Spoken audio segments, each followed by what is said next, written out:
position to reversible cosmetic bonding to full mouth implant supported dentures. It is our goal to help patients feel good about their appearance while achieving optimal health. Want to learn more? Call us at 865-539-1776 to schedule an evaluation or visit us online at knoxvillesmiles.com.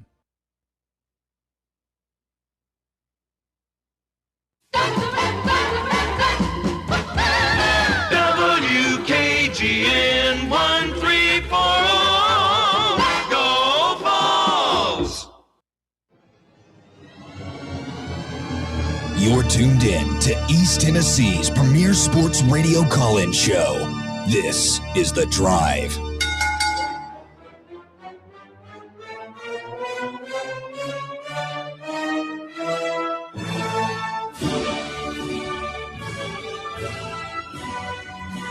And hello, good afternoon, and welcome to another stellar edition of The Drive here on Fan Run Radio. Russell Smith punching the time clock. It's 3:01 on a beautiful Thursday afternoon. A little chilly out there, man. I stepped out to do my walk about 11 a.m. and my gym shorts and T-shirt on. I was like, whoa. Enjoy it while you can, my man. Warm yesterday. Have you looked at the 10-day? Oh, I'm very aware as somebody who has to attend. Oh, graduation. Gets to attend a high school graduation Saturday, which apparently I'm expected to wear like a coat, look nice. Yes, your oldest is graduating high school. Congrats. Outdoors. Jay? Outdoors. I graduated high school in the Coliseum. We were inside. I graduated college in Thompson Bowling Assembly Center and Arena. We were inside.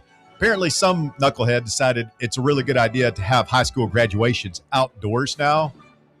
And so, it's going to be like 77 degrees Saturday night, and I'm going to be out there in a sport coat for some reason. Amen. You don't have to wear a sport coat.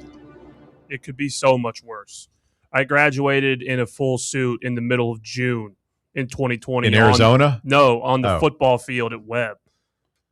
Because it was COVID, and we were dying sitting out there in the field. So it could be worse. That's tough. I got married on June 4th, 2005, and it was here in town, and we had to go out and do pictures and everything in tuxes. Mm-hmm. Those are hard. Yeah, that was a good way to ruin a suit. Those are hard. Real quick. I felt so bad, returning is here. It's all sweaty. Here, you take this pile of damp cloth that I've ruined and do whatever you got to do. I'm telling you, man, I had a maniac roommate, Mac. Him and his wife got married outside at 1 o'clock in August here. Yeah, it's tough. Yeah. That's tough. Bob, are you guys outside Saturday night? We are. It's Sunday afternoon. At 2 p.m. But it is indoors, but they have a reception that's outside. Yeah. Where they do pictures and everything. And I was like, we're going to be short hitters on that one. It's going to be probably in the mid 80s by the time you get out there, Bob. Yeah. Forecasted high, at least on weather.com, is 91 that day. Don and the boys over at Crown Cleaners will be getting some business next week. Yeah. And then I, of course. Big dry cleanings behind this move. I was just talking about this with Boss Man. This is my youngest. The oldest, we had it all tight for graduation, all the plans, everything else. And always with the youngest one, invariably, I hear this all the time. They it's more of a, we'll get to that. We'll get to that. Well, one of the things we didn't do was a dinner, we want to have an early dinner on Sunday, someplace nice. Yeah. And buddy, UT graduating, Farragut graduating. It's hard to get in. Well, everybody's graduating this weekend. Yeah, it's but on Sunday too. I mean, it was that it's all happening right then. So we did find a place ultimately, but that's what I've been scrambling doing all morning today. But we're good to go. Big show this afternoon. We've got Blake Topmeyer of USA Today coming up here momentarily. We've got Christopher Gabriel of KFJ Fresno joining us in hour number 2. We'll be talking a lot of football with those guys. Rick Barnes lands another one today, and you've got Kirby Smart's boys doing Kirby Smart things down there. And I'm not talking about on the field. The off the field stuff is they have a stranglehold on the Kirby Cup already for 2026. But we start, Bob, yesterday. We are not wearing the same thing today. for the first time in 2 days. And boy, I actually got in my head. I just told you that walking in, I had a different plan of what I was going to wear, but there was a good chance you own the same piece. And I was like, no, I'm not going to do it. I either wore that one on Monday. I think I wore the shirt you're wearing on Monday.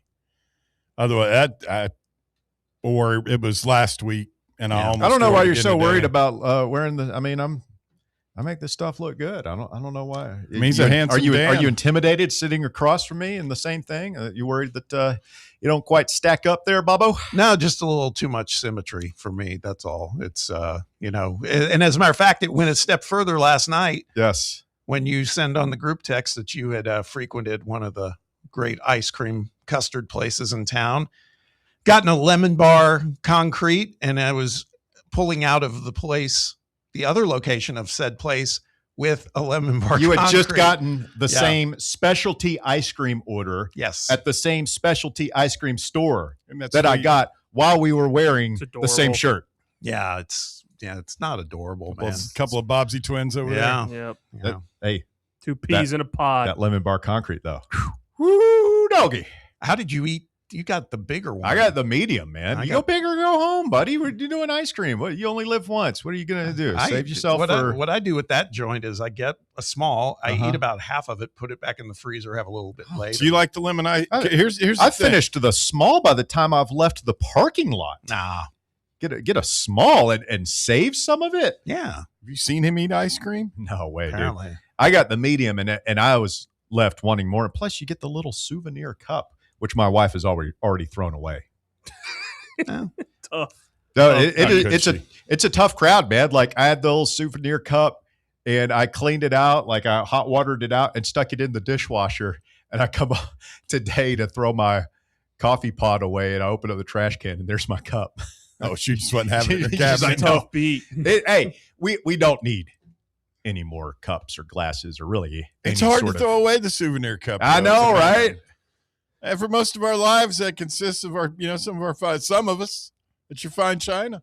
Me and my dad, chock full of souvenir cups all over. Oh yeah, you keep them all. Oh yeah, I couldn't remember the last time we threw one out. We have at least a dozen Reds cups from all the games we've gone to over the years. I've still got some Yankees cups. When I was a kid to carry. I'd never more than like 5 or 6, but any game I went to at UT, at least 6 cups had to go home. I've pretty much stopped keeping just about anything because, and I love my wife, but like there is no room for any sort of kitchenware in our kitchen. Is everything packed? I mean, we could feed with the amount of plates, bowls, and glasses we have. No joke, we could feed 50 people. I mean, I would conservatively estimate we have. Is that including the good china you got for your wedding? Yeah, I don't know about that, but we have like 15 regular sized plates, probably that many smaller plates, bowls of all shapes and sizes. Like our cupboards are bursting with plates, bowls, and glasses. Huh. And I'm of the opinion, I'm like, we don't need that. Like, why are we getting more stuff? So I get it. She wants to throw away my plastic Andes cup that's probably going to break in a month or two anyway. Like I get it. We're not going to war over. It's not going to be War of the Roses over. No, I gotta save my stands for something a little bit more substantial. Probably fair. So yeah, that's good. So with back to Barnes and our big that he signed today, where was it at? VCU? Yeah, and the official pronunciation, because we were going back and forth, it is Furman. Christian. Yeah, Furman. I watched some highlights and they were saying Furman. So yeah, you feel like Bob, the class is complete now? It is complete. Is there any more room at all? Nope. No, because supposedly Shump was talking about this with me. There's like a shared one spot between 2 guys that were walk-ons last year, and they're going to give one of them a scholarship or something. So they split it, kind of deal. Something like that. So yeah, we're full. No room at the end. But yeah, we watched the video of the guy. I mean, highlight reels are just that. They're highlights, but still it looks like he's got some capability. All right.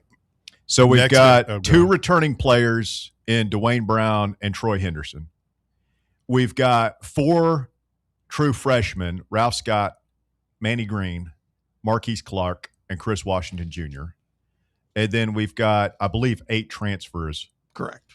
Juke Harris, Tyler Lundblade, Day Ames, Miles Rubin, Jalen Harrelson, Terrence Hill Jr., Braden Liu, and Christian Furman.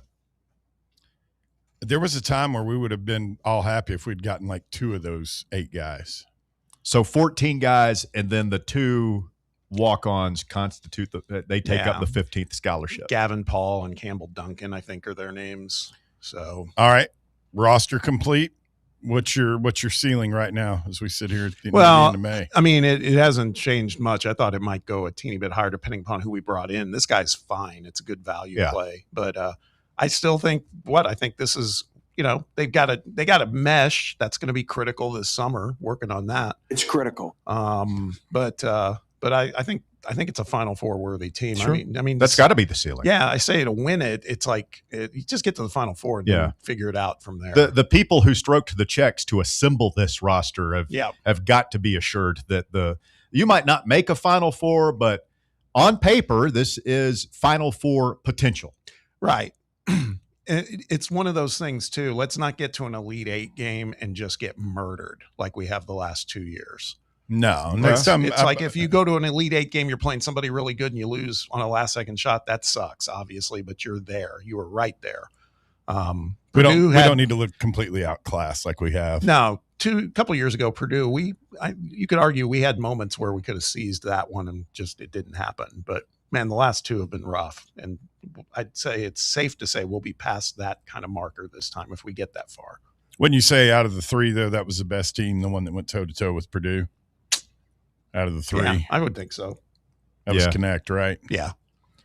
Baseball Vols tonight. They're in OKC to take on Oklahoma. So this the ballpark they're playing at tonight is the home of the Dodgers AAA affiliate.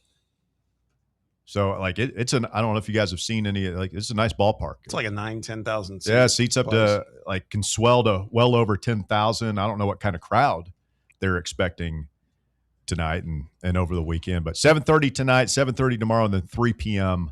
on Saturday. So I guess you'll be missing that one. Yes, I hope it's a raucous environment in there. I don't know, man. I mean, you want to play in a hostile environment. I hope it's like half full and people eating hot dogs and popcorn and just kind of chilling. Yeah, really. What do you want to go into a hornet's nest? We're looking for wins, man. We got to get to the NCAA tournament, brother. Do we know what the distance is? Does anybody between Oklahoma City and Norman, I guess, how easy is it for their fans? Oh, it's travel? Less than an hour. Okay. All right. So they'll have a decent turnout, I would think, because you're going to the big city, hang out, make an event of it. Load up the wagon, honey. We're going down to the big city of OKC. Yeah. Load up the corn pipe and let's go. It's like us going to Nashville or something, I mean, it's that type of thing. I imagine there's fans in Oklahoma City that it makes it easier on them to that aren't going to make a game in Norman. It's the one chance this year where they'll get to see Oklahoma play baseball without having to drive. I can't imagine they're going to have 9,000-10,000 people there, though. I don't think that's happening. I think it'll be a good crowd, but they're not going to pack the place. That's a lot of people. I mean, I get what you're saying, Russ. I'm just saying I think it's good it'd be great for college baseball if this was like a huge. I don't care about college baseball right now. I care about Josh Elander and his team getting comfortably into the NCAA tournament, getting Landon Mack back and healthy in the rotation, and continuing to see this late season offensive resurgence that we have been enjoying. So hopefully it starts off with a win this evening. All right, CGP coming up here in hour number 2. Just a few minutes, we're going to be joined by our old pal Blake Topmeyer. It's been a minute since we've talked to Blake. He, of course, with USA Today, and I know that he's been all over this. Lane Kiffin, Ole Miss, Texas, just whatever you want to call it, this kerfluffle, this little melodrama that's playing out on social media this week. Did Kiffin apologize? Yeah. Were you here yesterday? Yeah. I didn't know that he did. We talked about formally. it. Yeah. I kind of had my hands full over here yesterday. There were times where I wasn't able to pay attention. You were discussing it with us. He did offer a mea culpa. He did it was a 4-hour interview thing. And I made some off-the-cuff comments and whatnot. Yeah. Yeah, Blake also, this is going to be fun because he also did a piece I think it dropped today about talking to the LSU athletic director who just bashed Brian Kelly up and down. Mm-hmm. I saw that. A lot of fun. Verge Osbury. Great name, by the way. Verge. You don't run into many Verges anymore. Virgil. Not many Virgils. No. Maybe you can bring it back, Walker. You ever have a son? Name him Virgil after Virgil Earp.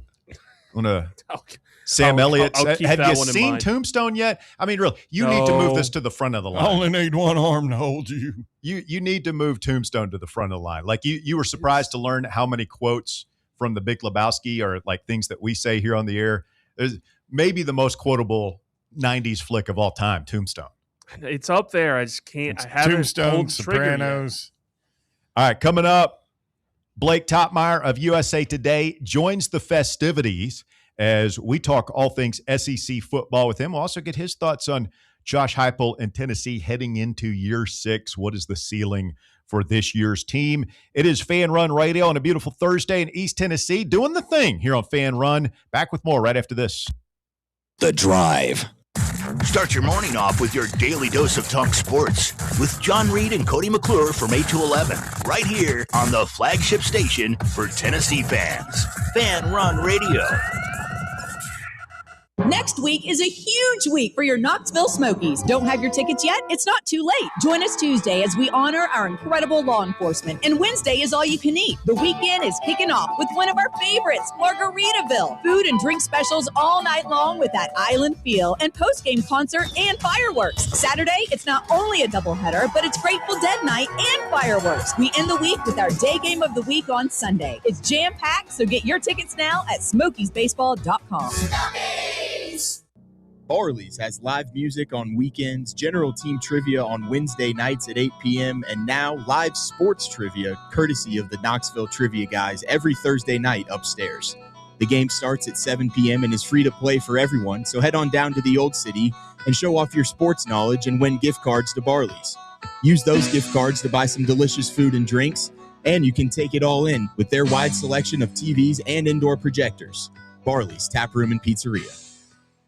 Tired of spending your weekends working in the yard? Let ECR Total Landscapes handle it for you. We'll take care of de-weeding your flower beds, leaf blowing, trimming, mulching, and more. Let us do the heavy lifting so your landscape looks great. Right now, get 10% off your first month of our monthly maintenance package when you mention promo code FANRUN. Reliable service, great results, and more free time for you. Call us today at 865-384-2012 or visit us online at ecrtotallandscapes.com. Citizens National Bank.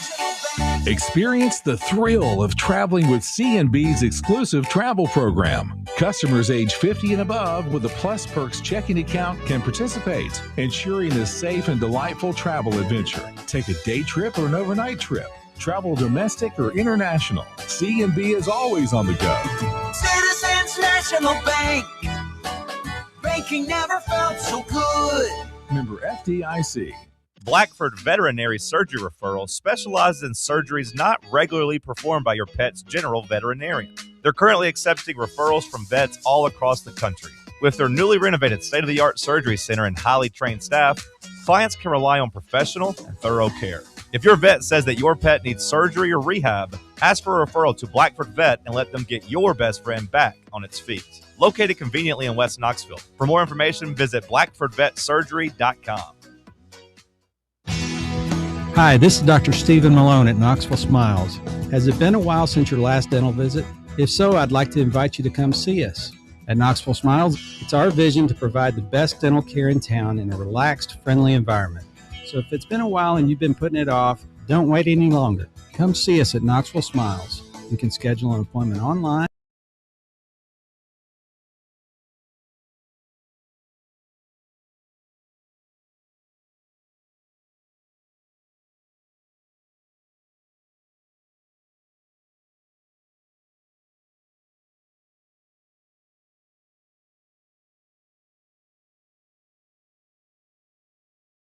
free Fan Run app. We're also on YouTube. Shout out to the boys over there on the Fan Run Sports channel.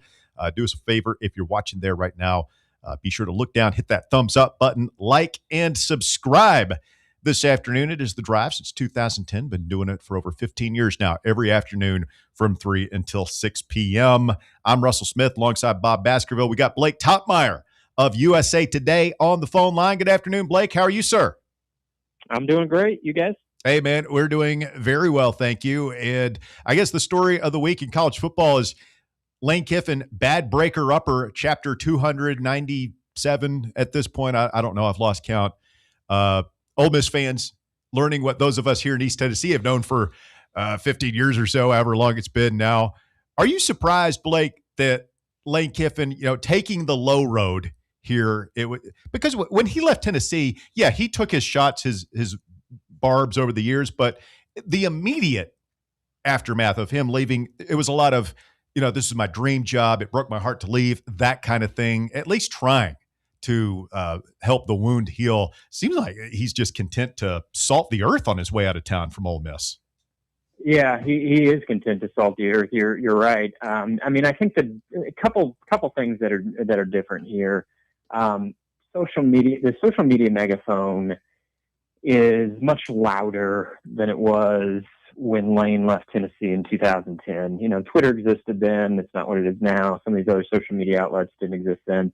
And so I'm not sure you guys lived it. You knew the blowback that there was to Lane leaving Tennessee. And I think some of that trickled down to him.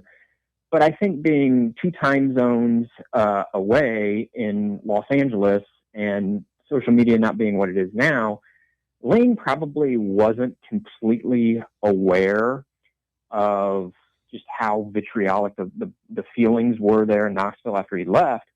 And that was probably good for him, right? I don't think this is good for him that he is highly cognizant of just how much Ole Miss fans hate him right now in this moment. He can't deny it. He can't avoid it.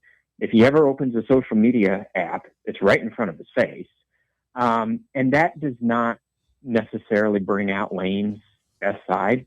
I think Lane's best side actually comes out when he's more, I wouldn't call him in the hero lane. I don't know if Lane's ever been in the true hero lane, but I do think, at least at Ole Miss, he kind of occupied that hero adjacent lane, that sort of pesky underdog lane. But just the true driving 90 miles an hour down the villain lane, that does not bring out his best side. And he can't help himself but punch back. He's not going to turn the other cheek and stay quiet. He might stay quiet for about 8 seconds, but if you just leave the recorder running, he's eventually going to say something. He can't help himself. I like the psychology you're applying to this, Blake, and I agree with it. I'm going to take it a step further and ask this question, and that is, based on, we saw you did some version of a mea culpa, but it was more like, if I offended anyone, which to me is I'm sorry you're offended. Yeah, exactly. But also, I guess the question is, if you're, looking at this and you've had the chance to write about this guy and everything else, is this just him being so just PO'd about not being able to coach for Mississippi in the playoffs, or is it just his way of kind of separating himself? It's just like, I just got to burn the boats, basically. Or is it all of the above? I mean, I was last football season, before all this happened, I was starting to believe that this guy had turned a corner, but man, shame on me. He fooled me for sure. I think Ole Miss not allowing him to coach the playoff kickstarted this. That really angered Lane, and I don't think he understood why Ole Miss would not allow him to coach the playoffs. And I got to say, one thing that's always amazed me about Lane is for someone who has such an incredible ability to be a lightning rod and just inflame emotions, I don't think he completely understands how fandom works. And maybe that is because he moved around so much as a kid, with his dad being obviously a professional football coach. Lane moved a lot. Or maybe it's because he's moved a lot in his career. Or maybe it's because I think there's very little that he holds near and dear and loyal to him. But I don't think Lane completely understands the way fandom works. Or maybe he understands it at like an intellectual level, but like at an emotional and a feeling level, I don't think he completely grasps fandom. So I think he was truly a little bit surprised and certainly angry and frustrated that Ole Miss would not allow him to coach in the playoff as LSU's coach. I mean, that's what it would have been, is LSU's coach coaching Ole Miss in the playoff. It's, now that we think about it months later, we can all say that that would be absurd. Tennessee would not allow Alabama's coach to coach it in the playoff. But I actually don't think that Lane's emotions right now are 100% because of the way it went down over the playoff. I think Lane is puzzled why he's not still beloved, or at least appreciated, or at least at the very least, there being some neutral feeling to him from Mississippi. Because I think what Lane would say is, hey, did not everybody benefit from this relationship? They got 6 good years out of me. I got 6 good years there. I took another job. I moved on. They've moved on. Their fan base says that they love Pete Golding now more than they ever loved me anyway. Their team's going to be top 10 in the country. So where's the harm here? Why is everybody not happy?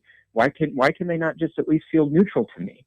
And I think to all the rest of us, we understand that it would be natural, if you're an Ole Miss fan, to feel that your coach leaving you on the doorstep of the playoff is the ultimate move of disloyalty.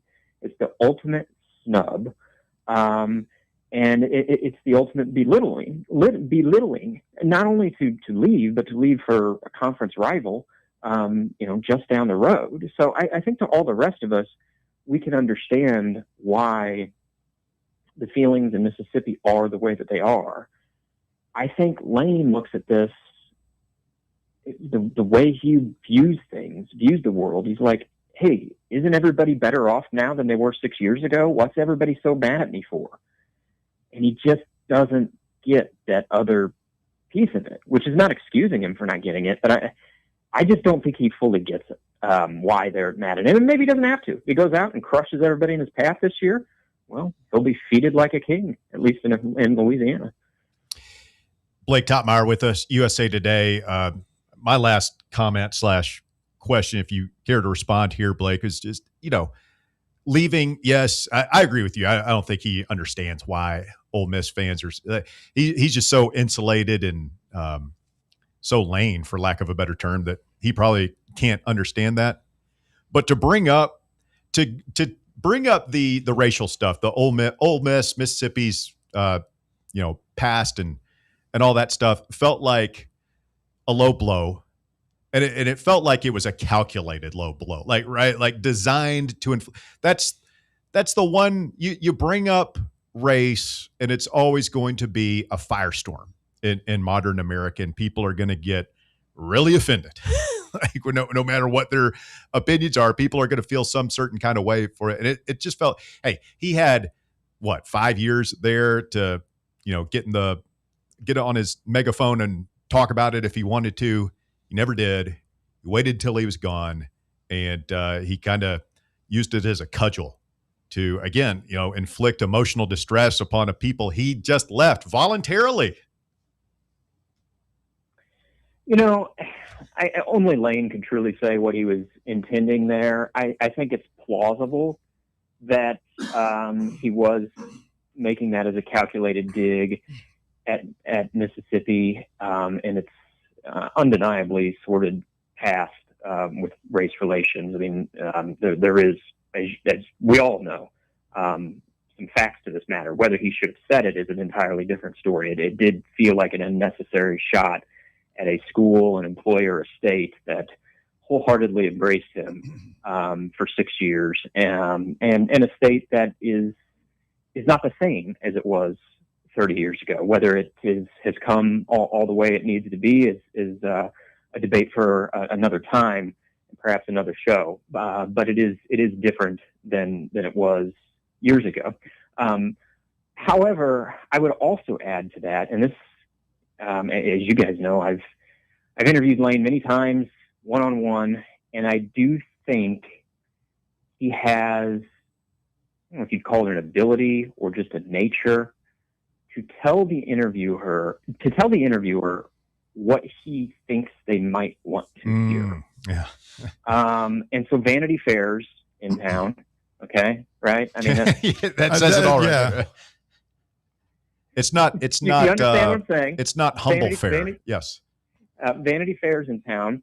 And so this is like the type of erudite race relations, segregation comment that you could see in a vacuum might play well with the Vanity Fair audience, right? While also maybe being a little naive to this is a comment that's going to be blasted out all across the world, not just to the people who get Vanity Fair and Glossy, if that's still a thing.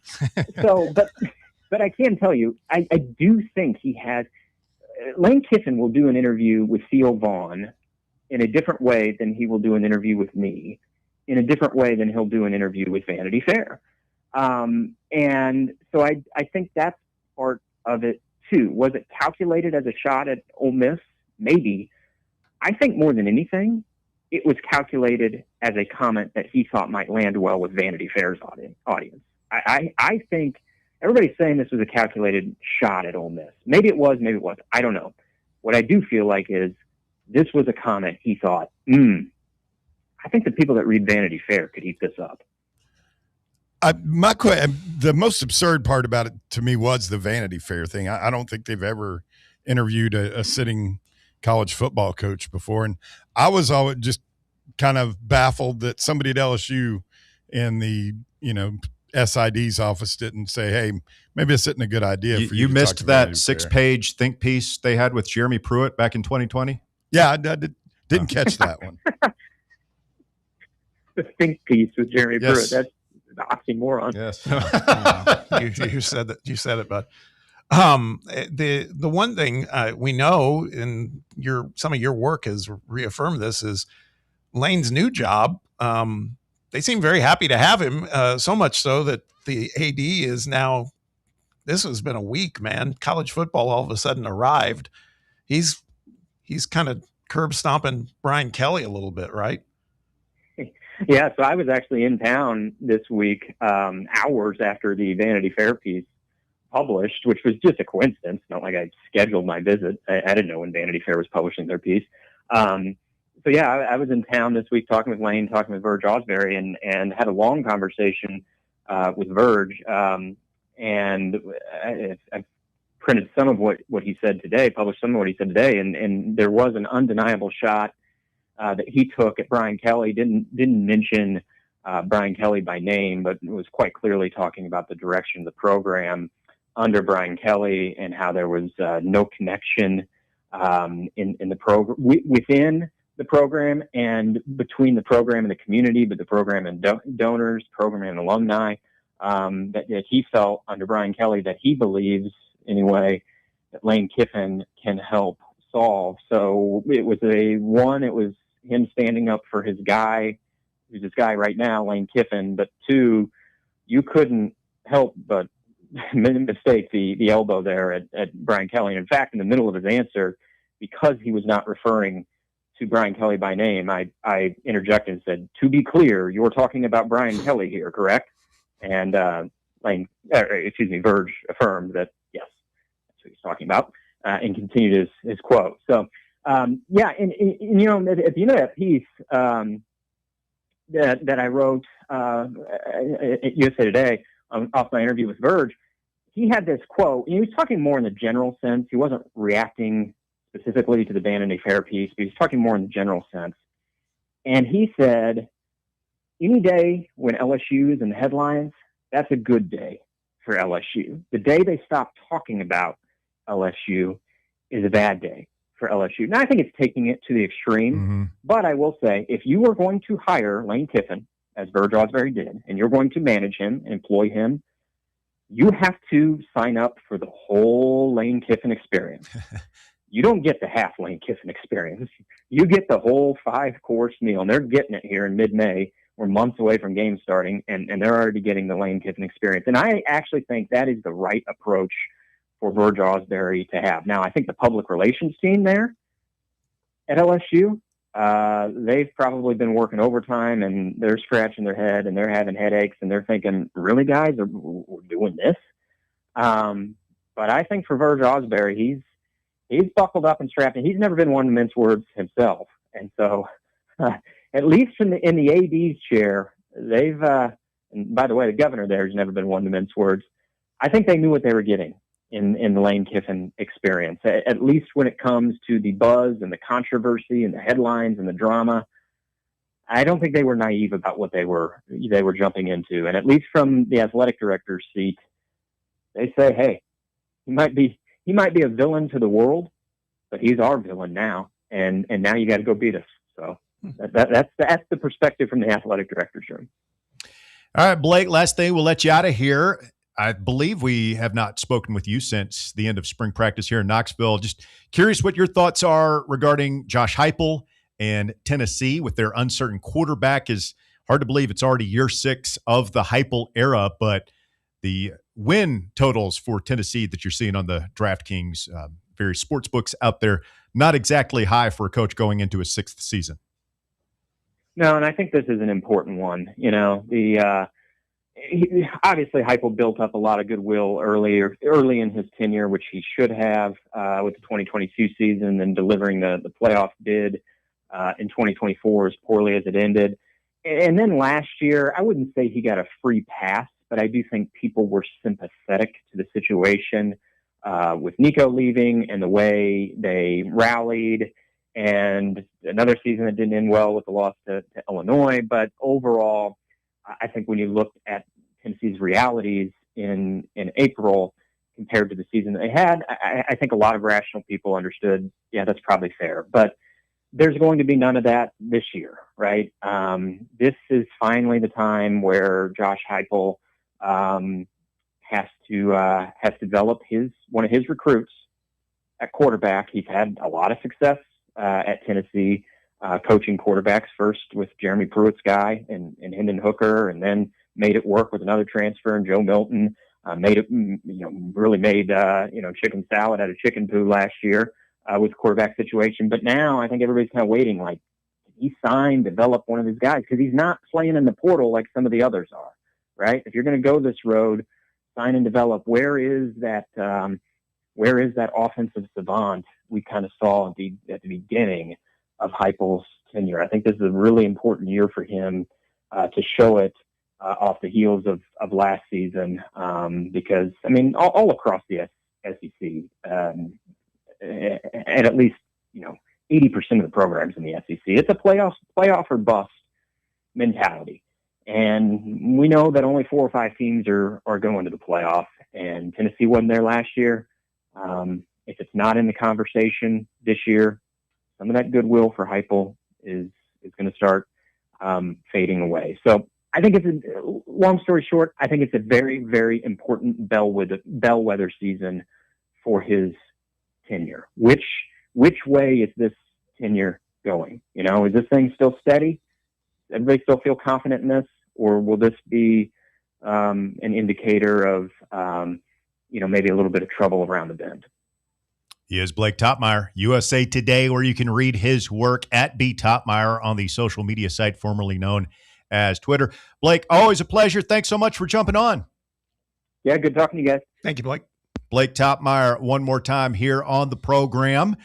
A lot to unpack there as he talks about Josh Heupel going into, the offensive wizardry. Is you think of offensive wizards in college football at the end of the 2022 season, we thought that we had one here in Knoxville. I still think that Josh Heupel is very well thought of, not only by Tennessee fans, but nationally as an offensive mind. But I don't know that the guru trajectory that he was on in 2022 is still a fair narrative. We'll talk about that when we continue. If you want to jump in, 865-966-3435 is your phone number. 966-3435, the number to get on board the drive. More Fan Run Radio coming up. The Drive. Check out exclusive Fan Run video content on YouTube. Just search Fan Run Sports and be sure to like and subscribe. What kind of day is it? It's a White Claw day. Grab a pack, grab your friends. Everything else in life can wait. Your friends shouldn't. Let's go. White Claw. Grab life by the claw. Please drink responsibly. Hard seltzer with flavor. White Claw Seltzer Works, Chicago, Illinois. Okay, so we really need uniforms and equipment for this season. Can I trust you with that? Cool, just order them online. What? Yeah, I'm going to hop online and I'm going to get them ordered. Hold up. That's not a good idea. We shouldn't just spend money on some random online retailer, okay? I mean, it seems pretty convenient. Trust me, it's a terrible idea. Let me simplify this for you. SM Athletics. Okay, how do you pronounce it? SM Athletics? They're the go-to for uniforms and equipment, whether it's for universities, high schools, youth leagues, you name it. So why wouldn't you rather go with professionals who can guide us through the process, design the perfect uniforms, and deliver the best equipment? Yeah, I guess that makes sense. What's the name again? SM Athletics. Right. It's definitely smarter to go with a company that emphasizes customer service, fair pricing, and, of course, excellent products. Exactly. So, yeah, I guess it's settled then. For uniforms and equipment for all sports, it's SM Athletics. Where are the best ribs in the Volunteer State? Rickard Ridge. Who has the best barbecue catering packages in East Tennessee? Rickard Ridge. And where is the most beautiful setting to enjoy a meal with family and friends? Rickard Ridge. Rickard Ridge Barbecue.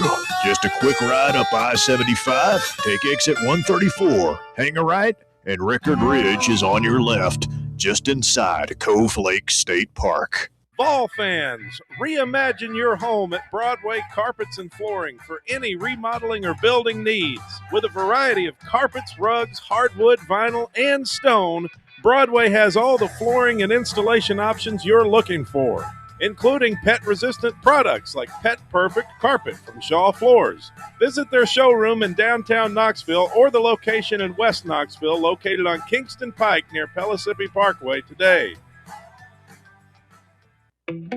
Welcome to Axle Logistics, where excellence isn't just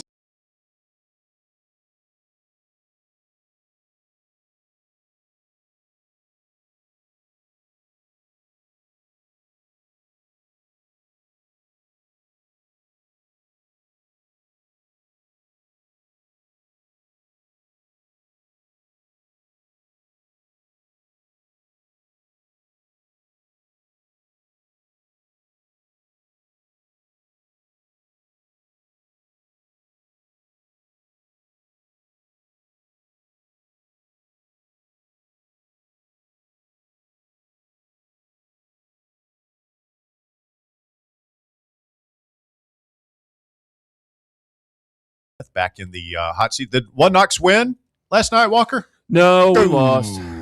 How was the crowd? It was a good crowd for a Wednesday. You know, the Wednesday games are always tough to get people to come out, but there was a decent crowd there. There was, I don't remember the ref's name, but we were down 2-1. Somebody screwed us? Yeah. There was like a guy dribbled a guy dribbled the ball in his own box, and we didn't get the penalty call for it in the last minute of the game. It was atrocious. Just horrible. Hey, what does He's Holding guy say at a soccer game, Russ? It's a great question. I don't know. He's offside. He's offsides, ref. I almost texted you guys over the weekend. I was driving around listening to Tennessee baseball on the radio, and I could hear somebody in the going in on the ump. And man, I wish I'd take it because it was a great quote. I was driving, and so I couldn't text you guys, but I was like, that's Holding guy clearly heard in the background at Lindsey Nelson saying whatever he said to that guy. College jumps, man. I'm totally ready to be enraged here in about a couple of hours, 4 or 5 hours, when Tennessee takes the field against Oklahoma. Blake Topmeyer on the show. The thought of Josh Heupel, we're so hyper-focused on what the new defensive coordinator is going to do. What is the impact of the new strength and conditioning coach? And, I think Blake has an interesting perspective there about hey, this program, its early success and Heupel's reputation are built on offense.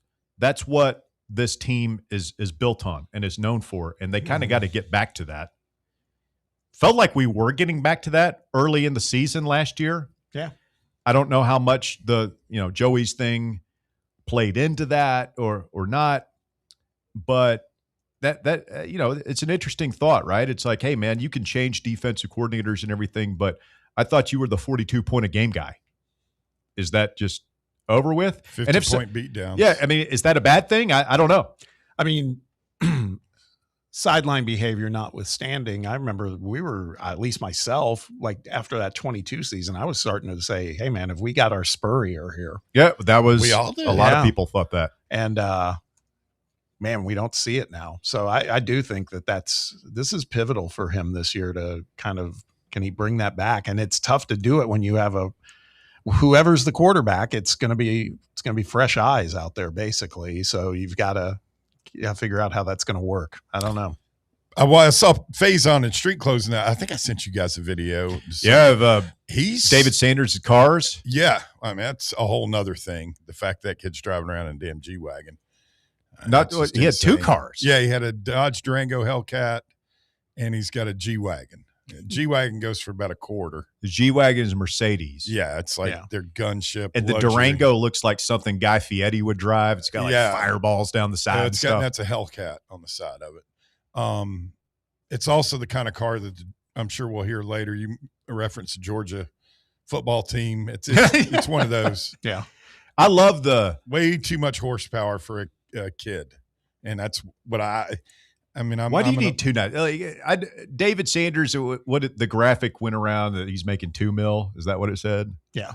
No, that was which who knows? Again, that was Coleman, but I don't feel like those are completely accurate. But no, it was he was making easily north of $1 million. Don't buy two cars. Like 1.3. Please don't do that. I mean, they're probably loaners at the end of the day. He's got some kind of, I would imagine, some kind of deal with whoever sells them. But I guess so. I mean, yeah, that was like Rakia Jackson was driving a Mercedes, but it was not her car. She was doing a kind of a trade out thing. And the other thing about it, I watched a bunch of those videos because Admiral, the people that TikTok guy, the detailing guy, does a lot of the athletes at UT's cars.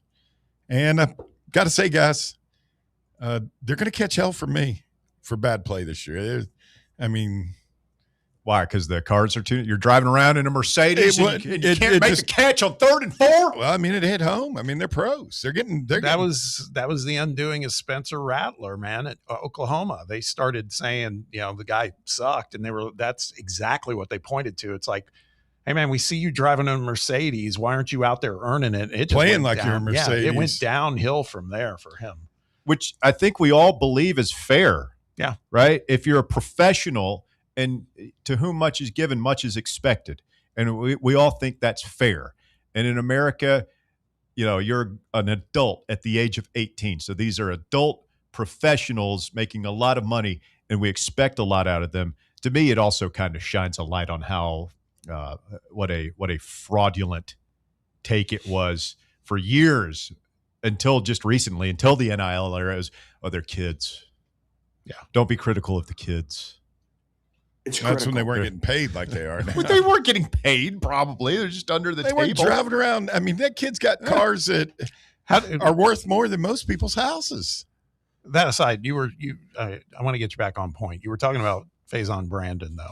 Oh, he doesn't look like he's 18. No, I've been saying that all along, and you guys were like, "Well, we've seen a lot of quarterbacks look like that." He looks like a grown man, dude. Did you guys hear McClure delivered his dinner to him? No, really? Yeah. His 5 Guys, and then the guy. So Cody, it's typical Cody. Cody tells the guy at 5 Guys that it's for. They figure out it's for Faison. So the guy at 5 Guys, the manager there, goes, "Well, give him a peanut butter milkshake on us." That milkshake never made it to Faison.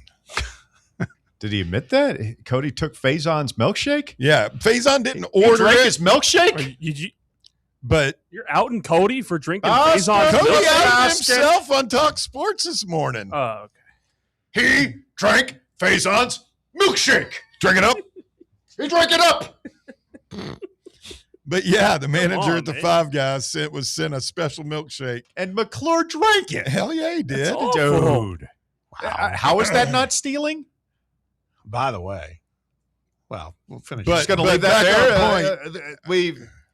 So Cody admitted to a crime today, essentially, is what you're saying, publicly. Yeah, I mean, is it a day that ends in Y? Do you listen to Talk Sports on the reg like the rest of us? Admit to stealing? I mean, he admits to all sorts of nefarious activity on to being air. a thief? It's about the worst thing you can be. And then he said some, it's like murderer, rapist, thief, in that order. He thieved Faison's peanut butter milkshake. That's gross, man. This might be our quarterback. Has an apology. I'm sorry. He has an apology, Senator. But anyhow, back to the point, Bob. He looks like he's physically he looks the part. Now we'll see if he's got it between the ears when you're lining up against Texas in that defense. If he takes a rough hit and he has to come out of a game, he misses the next game because of a bruise. We're blaming McClure. I mean, how many calories did our guy deprive Faison Brandon of last night? At least 800 or 900. That could be metabolizing into rock-hard ab muscle right now as we speak. Instead, he probably had water and a salad. Unbelievable. Yeah, but Cody described this whole interaction with him. So, yeah? Yeah, so he's huge. Kind of scary looking. Who, Cody or Faison? Faison. Oh, well, Cody's big too. And scary looking. Did Cody at least wait till he left the parking lot at Five Guys before he just started killing that I'm sure he did, but there was a straw in it when he was in reverse pulling out of the spot.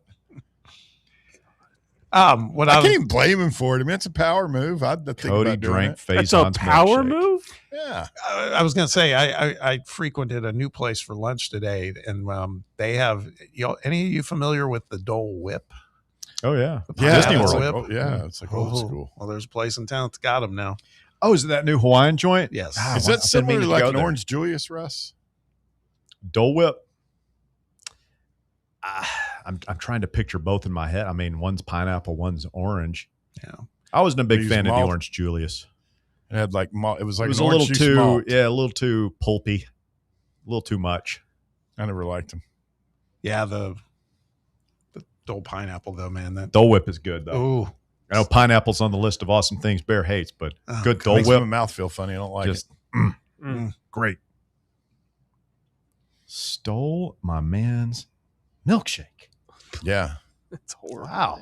And admitted to it on air. I believe if I stole anybody's milkshake, I would just keep that to myself. Oh, this is after apparently he said he told the guys he was running about 30 minutes late, and then he got here at like 9:00. The show starts today. Wait, you did it in the morning? No. This was on top of. Oh, so he stole Faison's milkshake, and then he was super late to work.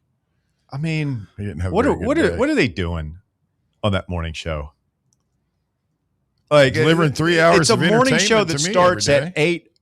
Doesn't sound like it. Sounds like Cody's delivering you roughly 2.5 hours.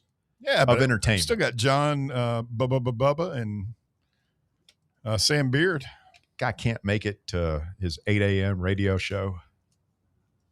Might have had a sugar crash. Back in my day, a morning radio started at 6 a.m.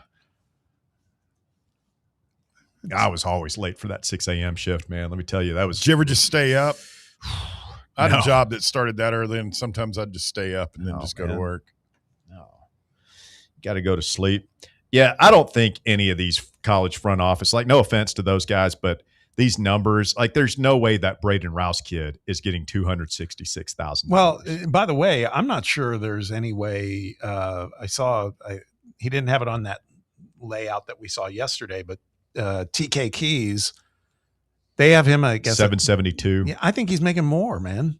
You would think so. Yeah, for a 5-star guy that everybody wanted. But Braden Rouse was a high 4-star linebacker that I think he had committable offers from Georgia and Ohio, like from everybody. Yeah.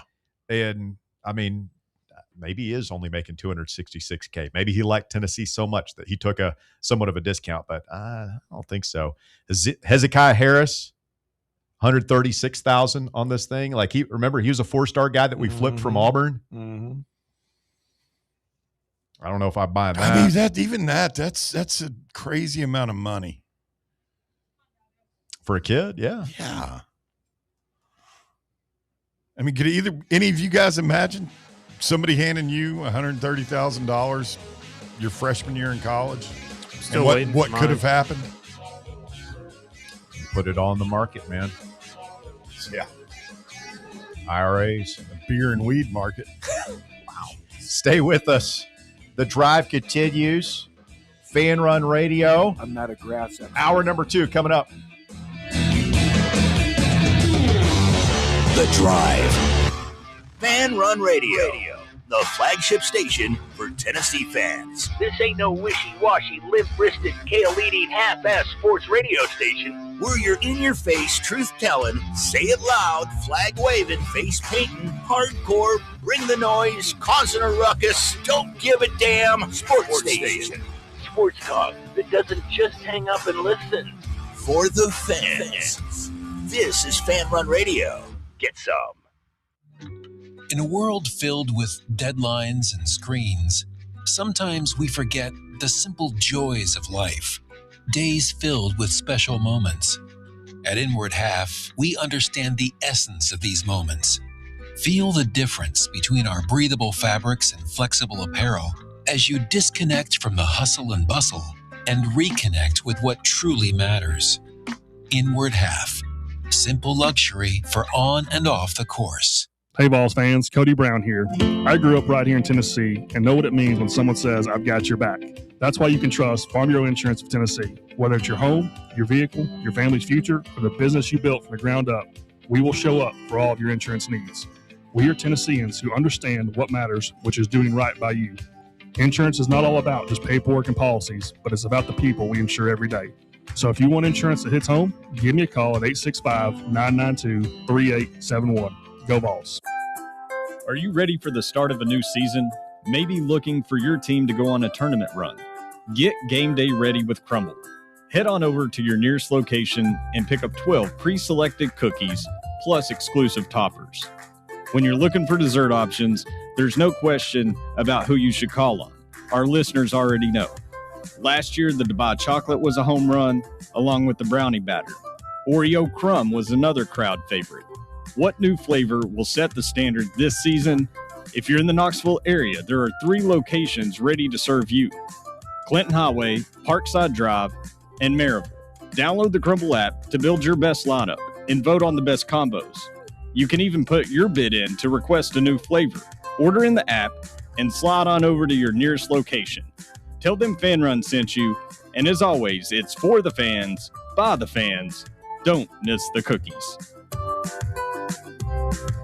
Are you thinking of buying a home but don't know where to start? Well, call VFL Josh Travis, your local mortgage expert with Foundation Mortgage, based right here in Knoxville. Whether it's your first home or your forever home, he'll keep the process simple every step of the way. To get started, visit mortgagebrokerjosh.com or call 423-312-9777 today. Foundation Mortgage Company, LLC is an equal opportunity housing company. NMLS number 1387311. You're listening to FM 105.7 and AM 1340, WKGN Knoxville, and W289CU Knoxville. Fan Run Radio.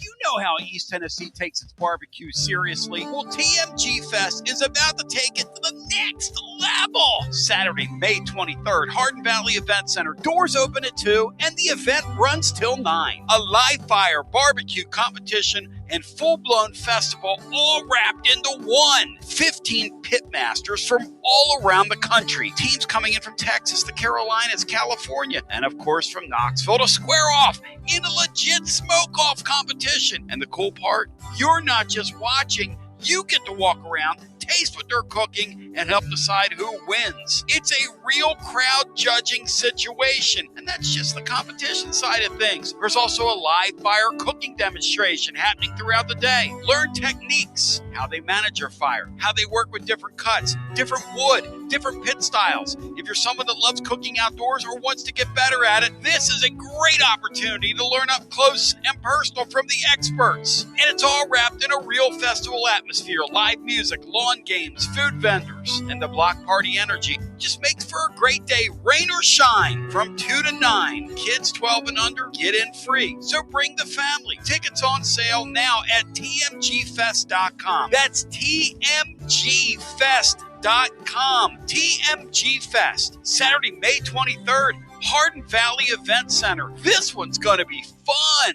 tmgfest.com. It's time for the Drive's Top 4 at 4. Hour number 2 of the Drive underway here on Fan Run Radio. We're going to be at the TMG Fest a week from tomorrow with Basilio, doing our show out there from 3 to 6. Sounds like a very cool event if you've been listening to the ad, and be a lot of smoked meats going on out there. So if you're a smoker, a griller, this is the place to be. I love sausage. I was going to ask if there would be sausage there. There will be. I won't be there, man. Sausage guy. You're not going to be there? No. Oh, that's right. Baskerville. I'll be worshiping at the altar of 4-day speed. weekend. I don't think I'll be You got Memorial Day Monday. Yeah, he's taking Friday off. I'm cutting him some slack on this one. This is Indy. Kirby Smart has the Kirby Cup locked up already. Bob Baskerville has the Wallace Award already on lockdown. It's the greatest spectacle in all of sport. Isn't that what they always called it, Bob? Yeah, greatest spectacle in racing. Is this next Friday? Yeah, next Friday. I don't think I'm going to be here either. Oh, wow. That's just perfect. We're going to have to get somebody. I guess I'll just be sitting there talking to myself at the TMG Grill Fest for 3 hours. Thanks a lot for the support, guys. Appreciate it. At least you'll have a lot of meat to eat. There's so much meat to eat over there. Maybe I'll just cancel the show and go eat meat. Sounds like a great time. We do a Twitter Spaces thing. I don't want to miss out on the smoked meats and sausage. I like a good sausage. Who doesn't? I'm a big sausage guy. Yep. Great. Top 4 at 4, hit it. At number 1, Tennessee baseball begins its final regular season series tonight on the road against Oklahoma in Oklahoma City. First pitch for Game 1 is at 7:30 p.m. and is showing on SEC Network Plus. Tegan Coons will start on the mound for the Vols against the Sooners lefty Cameron Johnson. Lefty starter for Sooners tonight? Yep, southpaw. Guess that means if he's healthy, Stone behind the plate, probably Abernathy on the bench again. Would think so. I guess maybe, I don't know, has the ship just sailed on Jay for the rest of this season? I missed my soda. God darn it. What? Sorry. What? Oh, is a Weigel soda thing? Yep. I could have gotten one yesterday because of the Abernathy home run on Tuesday. Blew it. You blew it. But I don't know about Abernathy. We were talking about him, Walker. We'd like him being around.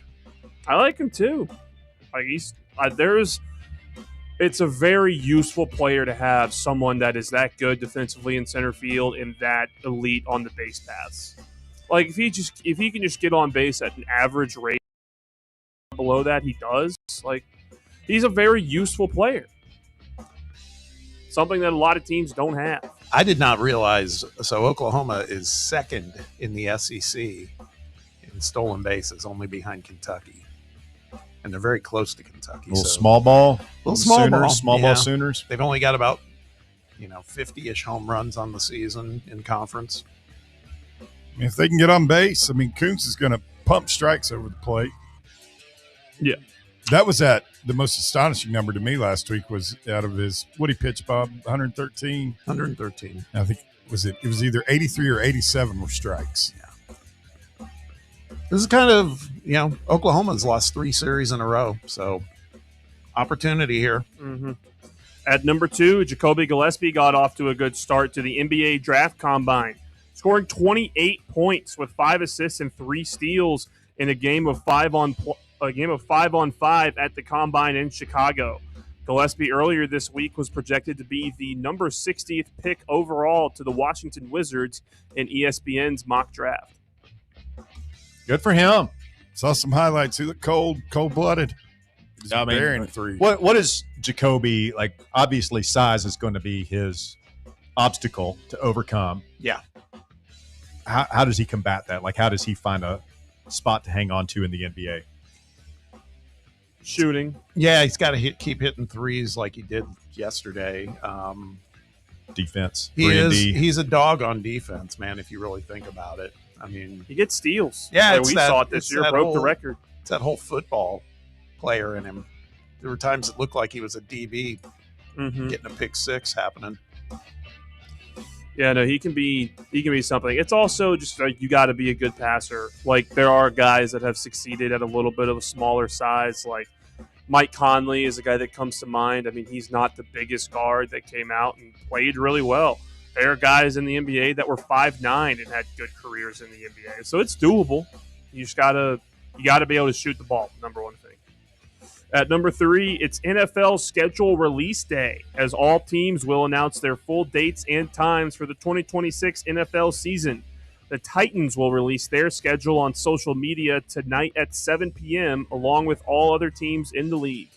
Man, what a night. A lot of baseball on tonight. NFL, like that's actually become a fun event to follow with some of the team video releases, or creative teams get really creative surrounding that. And true. I was just reading a thing about how the NFL is not going to be like saying they're not going to be censoring any of the team's videos and the jokes that go on it, because people are wondering what the Vrabel Rossini jokes are going to be.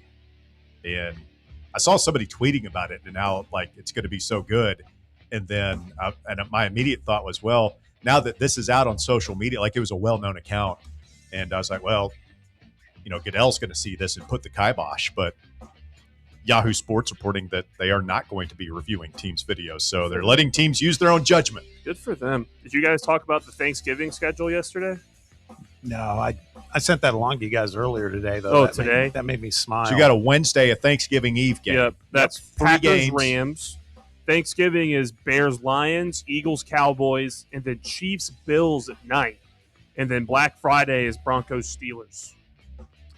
Say goodbye to your families. NFL's just swallowing everything. Like, yeah. I love it, man, but like college football can't have some foothold here. People that know me aren't going to be surprised to hear me say this, but it's also that's the smorgasbord of college basketball too. You've got players era, Maui, all that stuff. I mean, Bears already got enough to contend with the awful food that weekend, and now he's got the NFL elbowing college football out of the way. What do you eat for Thanksgiving? Like pizza or what? No, I mean I have before. I can't remember what I had last year. Like I'll eat like a steak or something. No, there's a lot of people that do that. There's not. No, I think there's a small minority. Shrimp and grits. Yeah, there's people that are doing stuff like, hey, we're just gonna mix it up. We'll do lobster this year, or we'll do steaks, or not cool, man. You can have a nice steak dinner for any other holiday meal of the year. Anybody have respect for tradition? Like what happened? Turkey. The strands of society are being pulled apart by the likes of you. Cranberry sauce. It's not. And it is the anchor. The tradition of the list. Yeah, the tradition is not the food, man. The tradition is you get together with family and love to eat turkey. Exactly, Bob. It's Turkey Day. It's Turkey Day. An enlightened person. No, you do you. If you want to have turkey, I don't want to have yourself up. But it's also, somebody may not like turkey. My daughter doesn't like turkey. I don't want to eat a bunch of damn casseroles that look like snot. Or you can't tell what the hell it is, and it's all got funky names. Now, all that said, we usually have turkey, and I love turkey, so it's good by me. But I'm just saying, it should be. He likes discriminating some way. I'm a communist. I'm Jay Bavaria. He's got all his names for me. I only eat the turkey with the vodka to chase. No, I mean, I think it's totally fine if you want to. This was about the NFL. I mean, casseroles are disgusting, and I'm pissed off that they've got that Thanksgiving Eve. There, you do you. Nice warm bowl of borscht, and you'd be all set. Well, number one, that's why borscht isn't warm, Bob. It's served cold. Wouldn't know that because I'm not a countryman. You would know. I feel like you knew that. You set me up for that. Walker, is that it? No, we have one more. Oh, go ahead. If you'd like. Yeah, go for it. And at number 4, the PGA Championship from Aronimink Golf Course in Philadelphia, Pennsylvania began today as players begin the hunt for the Wanamaker Trophy. The leaderboard is packed right now with a bunch of guys sitting at 3 under. Those including that are Aldrich Potgieter, Stefan Yeager, Minwoo Lee, Ryo Hisasune, Akshay Bhatia, and Martin Kamer. Along with Alex Smalley, also just moved back up to 3 under. There's another group at 2 under. The big names in that one include Xander Schauffele, Justin Thomas, and Sahith Theegala. And there's a You're not even pronouncing the names correctly. I'm just saying this Bear's is a stickler for that kind of thing. This is a major, and when we had the Masters, I thought you understood that. He does bring up. I mean, if you're going to butcher the names, I mean, you might as well leave it to Bear. Here's the thing. I didn't butcher a single name on there. Theegala could have used a little more "the" instead of "the," but other than that, you were solid. Yeah, what are we talking about? I nailed that. It's stay in your lane. All right, Bear. I'll handle the major updates. Bear, I'll take that. Did you know the PGA Championship started today? Yes, I did. Aaron Potgieter. No, it's Jaeger. It's Potgieter. It is Whatever. Potgieter. So yeah, so slow your roll. Emily, there. Scrabble King. Who? Our Hisatune. Martin Kamer. Kamer. Now it's Keimer. That guy won a U.S. Open. Walker, come on, man. Keimer. By the way, did you see? I love it. Bryson DeChambeau. Bad day. +6. Bad day. Rory McIlroy. Bad day. Yep. He bogeyed 6 of his last 8 this morning. Ludwig Oberg, who I have in my one and done pool. You had a bad. It's tough out there. Who's the top live golfer on the leaderboard? John Rahm. Yeah, Rahm. -1. Yeah. Can I just say that we end our number 1 with the stunning revelation that Cody McClure drank Faison Brandon's milkshake last night. And that is not a reference to There Will Be Blood. He literally drank his milkshake. He was delivering food to Faison. The restaurant sent a free milkshake because it was Faison Brandon.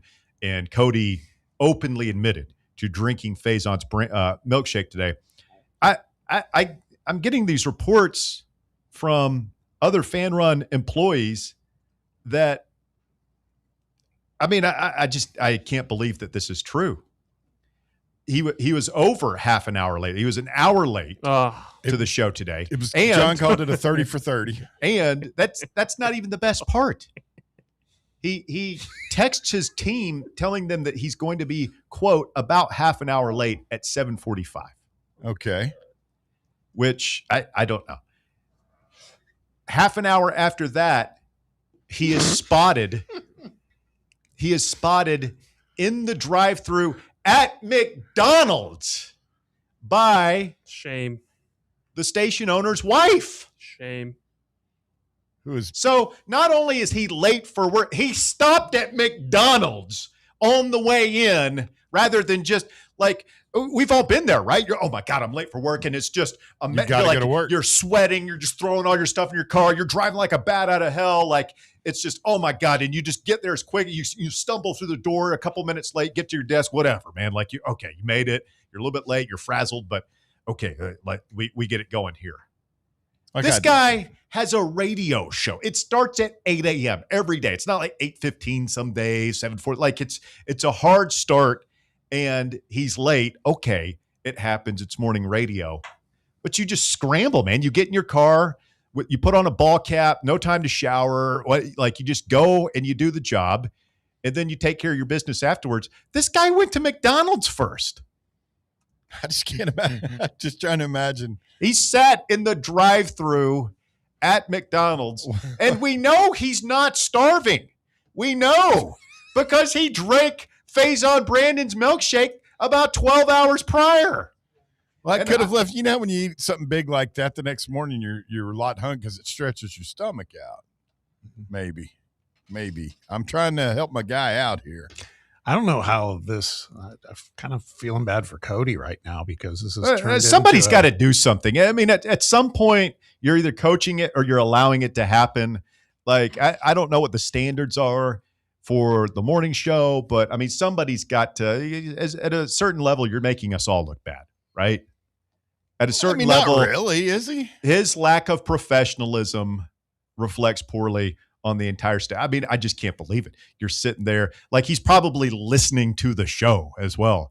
Do you think? Or is he just jamming out to tunes? Like John and Sam are in there slaving over these hot microphones, a man short, trying to crank out the content, waiting for their guy to get there to do the updates. And he's just sitting there. Probably listening to some obscure Stones bootleg album. Waiting for a couple of sausage biscuits. Well, but you bacon, I'm a egg, big and cheese. sausage guy. I mean, if you could argue that he made it in time for his primary responsibility, which is the headlines. He made it for that. Oh, okay. So it starts at 8 now. Yeah. And really, so Cody, he's just 9 o'clock is that's his punch in time now. He doesn't even have to be there at 8. You know, he'll put in the extra effort and get there before. I'm just trying to imagine Mrs. B like being in her car and just glancing up in the rearview mirror. And she's like, man, she's probably got Talk Sports on. It's a good show to listen to. Where's Cody? Oh, there he is behind me.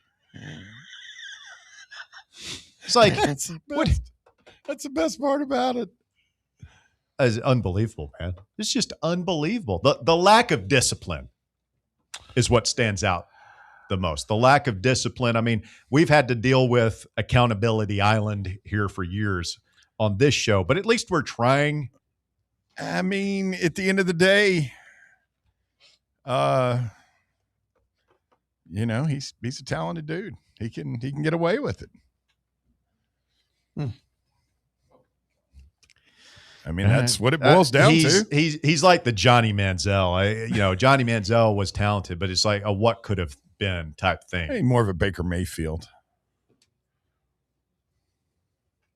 Cody is not Baker Mayfield. I mean, I know that's your buddy. You're trying to stick up for him, but come on.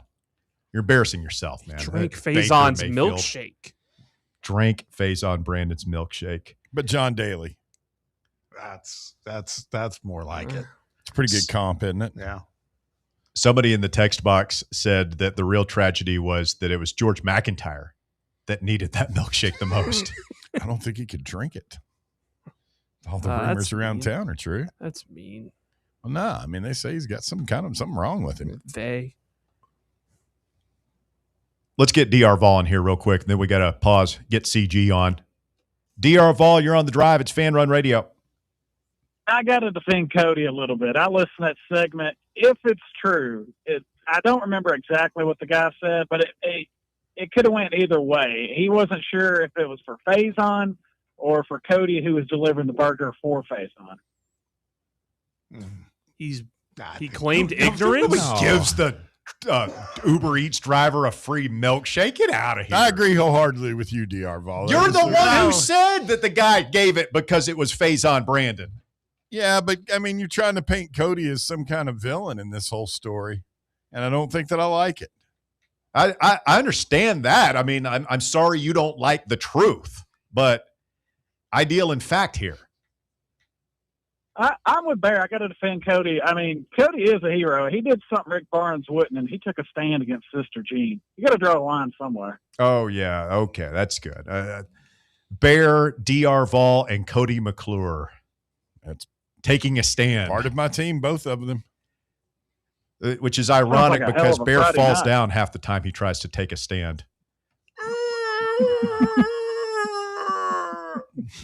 Such an Bear is the human version of that deer sound you like to play. Oh, God. DR, damn I'm it. still not sold that they're not one and the same, DR.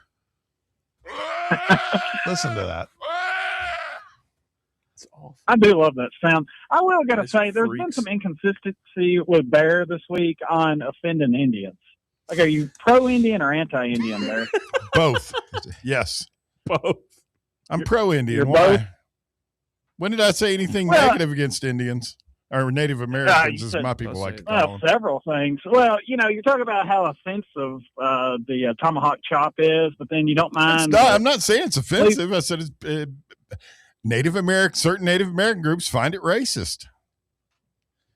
Barry, you eat Land O'Lakes butter, don't you? No. Because of the Indian on the front of it, right? No. He doesn't. Well, they took the Indian away. Yeah, along with Aunt Jemima and Uncle Ben, they got canceled. Jesus. What is happening? They got fired. The best meme that came from the Land O'Lakes butter was just like the white man, take away the Indian and keep the land. All right. Thank you, DR. We appreciate the phone call. We're going to go ahead and stop there. Quick timeout. When we continue, the great and powerful Christopher Gabriel, KMJ Fresno, joins the festivities right here on Fan Run Radio. The Drive. For the fans, by the fans. This is Fan Run Radio, Knoxville.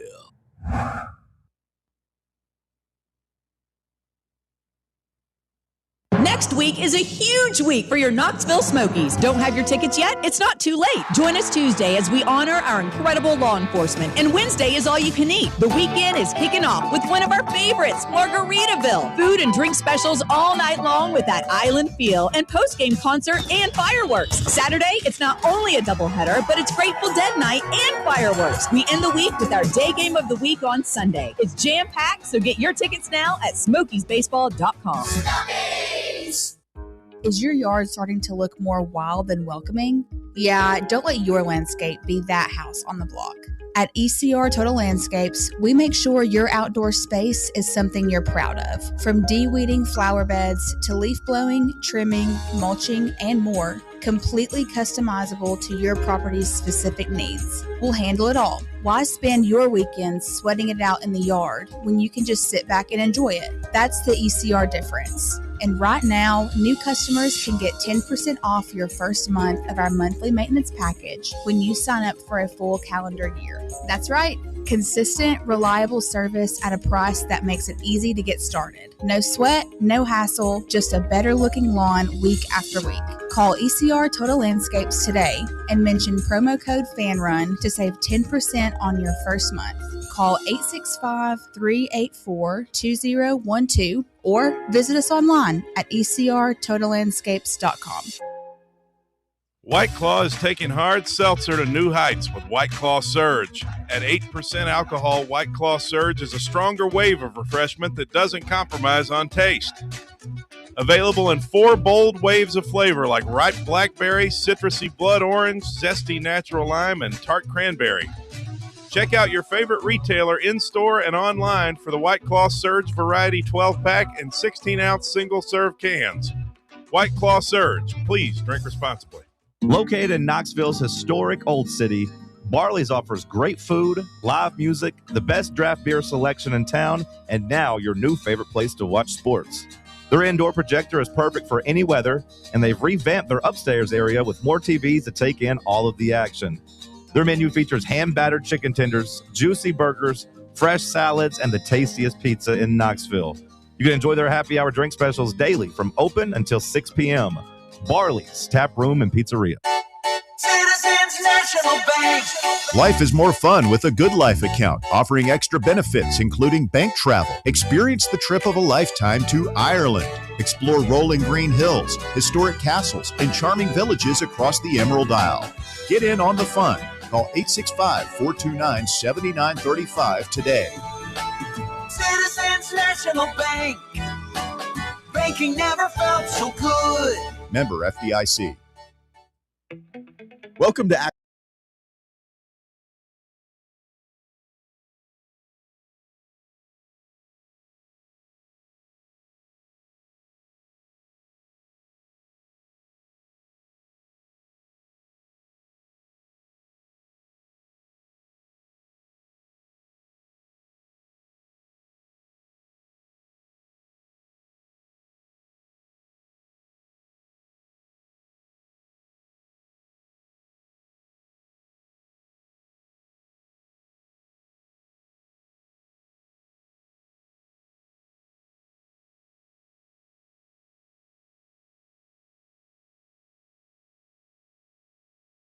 on a Thursday afternoon edition of the show, and look who's here. It's our old pal Christopher Gabriel, KMJ Fresno. CG, good afternoon. What's going on? Good afternoon, boys. Well, you know, I work for a news talk station, but I've been a sports talk guy most of my radio life. But as a news talk station employee, we always worry that if we're away from our phone for any length of time, we've missed a news alert. We've missed some major breaking story in the world. I say that because the second that I turned on my beloved friends at Fox Sports Knoxville, the first thing I hear is the Russian national anthem. And My thought is, clearly I've missed something. We are now answering to Vlad. Something's happened. The China summit fell apart, and Russia has taken over.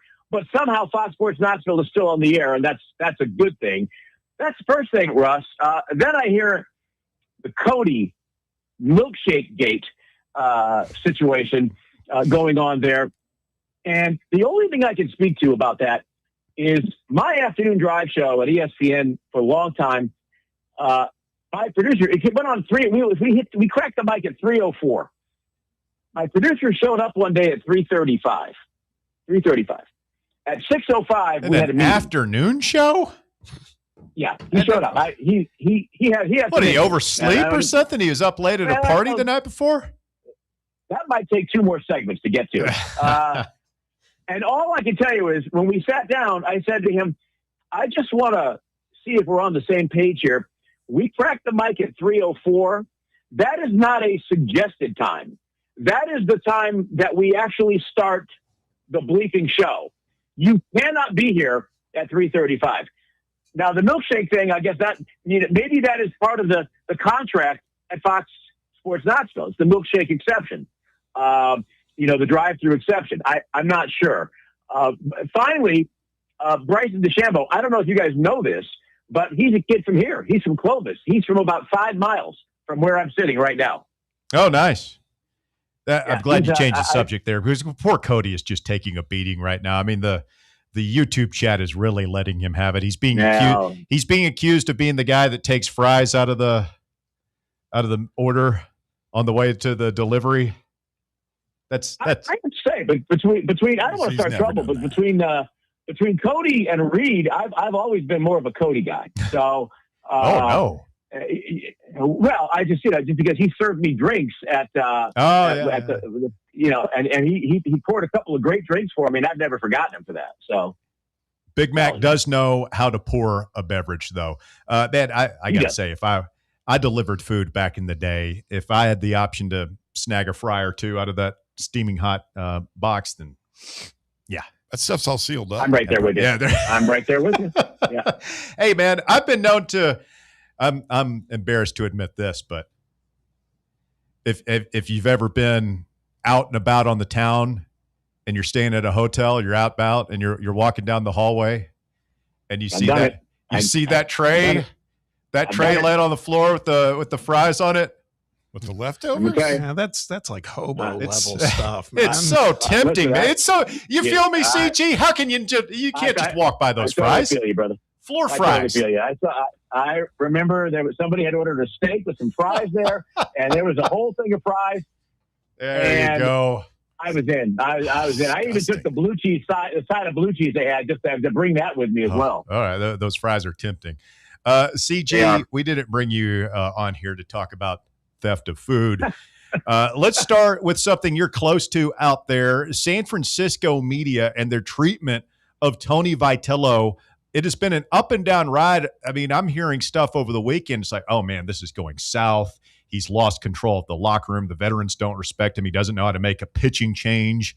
And then they beat Bob's Dodgers 2 games in a row. And we've got our boy Drew Gilbert out there dry humping the right fielder's leg after a game. What is going on with the San Francisco Giants right now? Well, first of all, the Giants have beaten the Dodgers. By the way, I should tell you, I'm getting my voice in my head, so I'm getting a little mixed minus thing.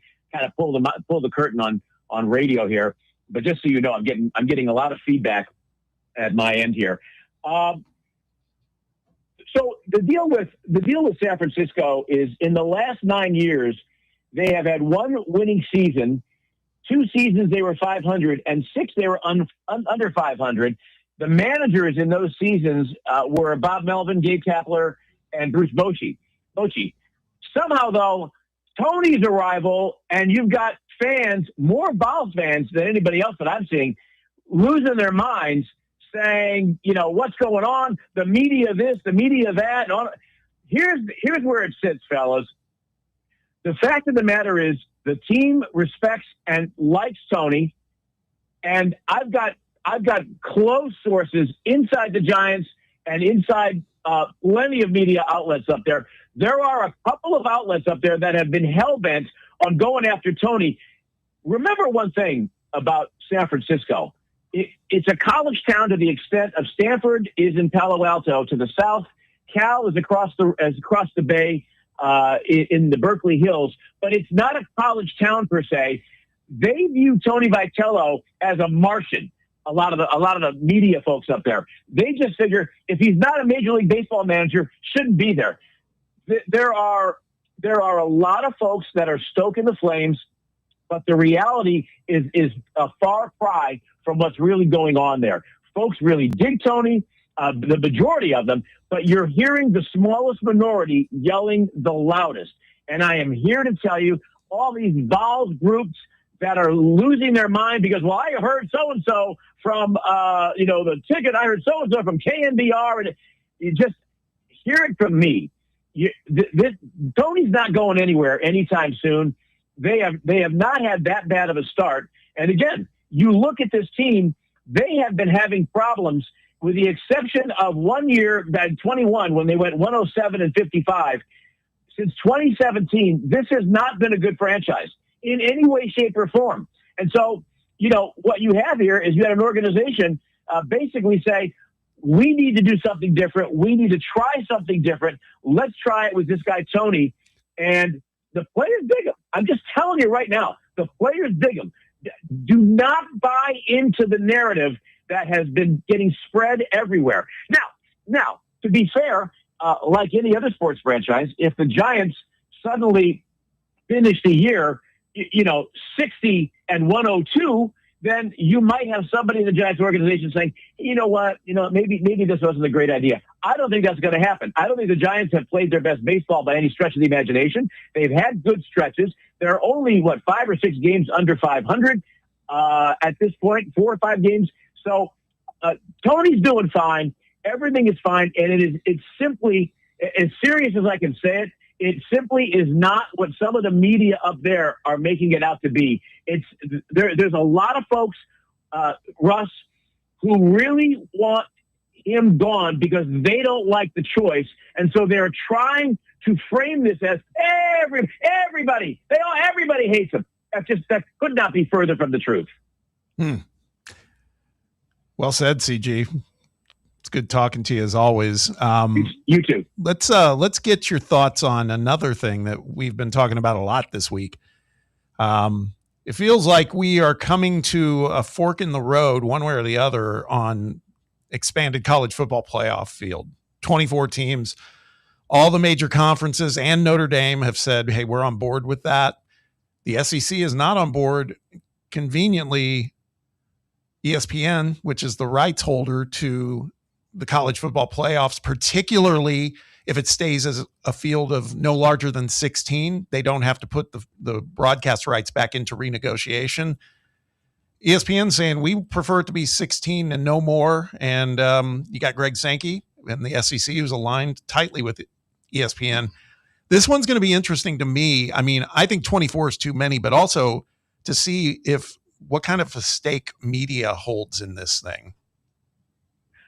Yeah, we've been talking about this out here as well, Bob. And yes, it's always good to talk to you. I'm a 16 person. I think 16 is plenty. And I think, if we take a couple of steps back and we go back to when we traversed to the BCS championship game, and there were people who were upset about that. And I think that most of us understood that this was going to run parallel to the evolution of the NCAA men's basketball tournament. I remember, you remember, Bear remembers, Russ may not, Walker certainly doesn't. When this tournament started to get big, 32, 48, so on and so forth, and there was outcry then that it's going to dilute what the tournament is. It's going to make it less special and so on. But it's never done that. I don't know. I don't like this new expansion of that. But as far as college football goes, we knew when we went to the BCS championship game that was really the tip of the iceberg, that it was going to grow. And then there are still people that say 4 is the perfect number. And I think that's when you have 130 to 135 teams playing FBS, I think that's ridiculous. There's more than 4 teams that are capable of winning it every year, and they should be allowed to be in a postseason tournament. We went to 8. we all knew that it was going to go to 12, 16. The 24 seems like a bit much. And I think the argument that won't be made, but is out there, Bob, is that FCS has had a 24-team tournament for years. I've covered it when I was in Fargo. It's a lot of fun. I'm not sure. That to me, though, when you look at the top 25 rankings and you look at the teams that are near the bottom of that, if you want to use that as an arguing point, it just seems like it's too many. Whether or not the rights would get renegotiated or not, it seems like ESPN would be able to make a case either way. There's a part of this, and I think we could all agree that there's a part of this that is, there's a money grab in play. Anybody that tries to say, well, here's why 24 is the best number.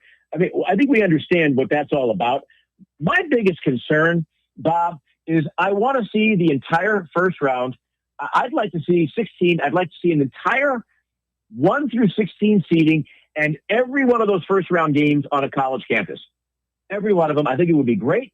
And for the people that don't believe it should expand to 16 or even 24, saying that those little teams who, if they're going to continue to have a spot or even two for group of 5, group of 6 teams, that they're a waste. So look what happened to Tulane and James Madison. Well, I think we saw that for years, didn't we? And for decades of the 16 versus 1 in basketball. It's never going to happen. It's a waste. It's a waste. But we wait for that. We look forward to that. We hope for that. And I believe that when this thing expands again, there's not going to be the UMBC type team in the college football playoff. There's not going to be a VCU type team, but there's going to be somebody that's a middle of the pack team, or maybe middle to lower, maybe of the SEC or the Big Ten or the ACC. Somebody that on paper looks to have no chance to be the number 1, 2, or 3 seed, and sooner or later it's going to happen. And I think that's part of what will take this expanded playoff that we're going to get to another level. I think college football fans, I think we have largely enjoyed the postseason, but I'm curious to see what it does to the conference championship game. Because if we do expand to the Big Ten preferred 24, Bob, do we need a conference championship game? I mean, does anybody even care?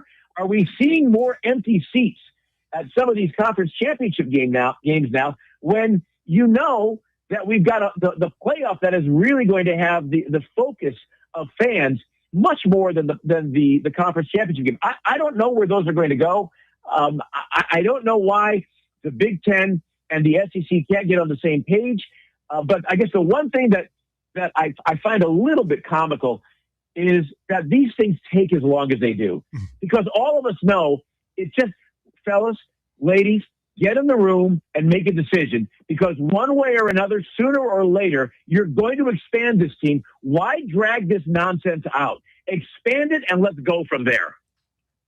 Change in college football has always moved at a glacial pace, man. I mean, it's just it is one of the more frustrating elements. I found myself thinking about this week, CG, because we're having the 16 versus 24 debate, and that's going to be an all summer long talking point. It's still pretty interesting right now, and I enjoy talking about it with you. But I know that by the time July rolls around and SEC Media Days, they're going to ask all these coaches, 16 or 24, what do you think? And at a certain point, you're just going to get sick of talking about it. But you're right. They're not going to resolve this issue for many more months, man. There's going to be a lot of more back and forth. And I think as fans and media, we just like, hey, we're fine with change. We realize things have to evolve, but like, can we speed up the process a little bit, man? Just tell us what it's going to be, and then we'll talk about that. Absolutely. And Russ, if I could just throw one more thing in, and in all seriousness, I'll tell you what, as a Vols fan, you were mentioning Blake Stottmeyer earlier, and, are we an offensive team? Is Hype with a 42 points a game guy, or is it now let's get a 10-point lead and back our way in and just hold the lead? I'm more engaged. I'm more interested in that. I want to know, what is the going forward identity of Tennessee Vols football? Because one of you said it. It may have been Bob, and I completely agree that in 22, I thought we found our Spurrier. And we can all say what we want about Spurrier, but we all love that kind of an offense if it's wearing orange and white. And then we just not seen anything like that. And I love that we're trying to upgrade the defense, and we have to upgrade the defense, and more power to Heupel for trying to do that. But the state of the game, pardon my grammar, ain't defense at this point. You have to have a great defense, yes, but it's about being able to put points on the board. And Heupel is expert at that, and that's what I want to see us get back to. I want to see us get back to that more than I give a hoot about 16 or 24 teams in the postseason playoffs. Let Heupel be Heupel again. I would like to see that this season. All right, CG, always appreciate it, my man. Looking forward to seeing you later this football season. It'll be here before we know it. And everybody go follow him at CG Program on X. And, of course, KMJ Fresno, weekday mornings where he's never late. Never late, never late, never late. That's how pro radio does it. You know that.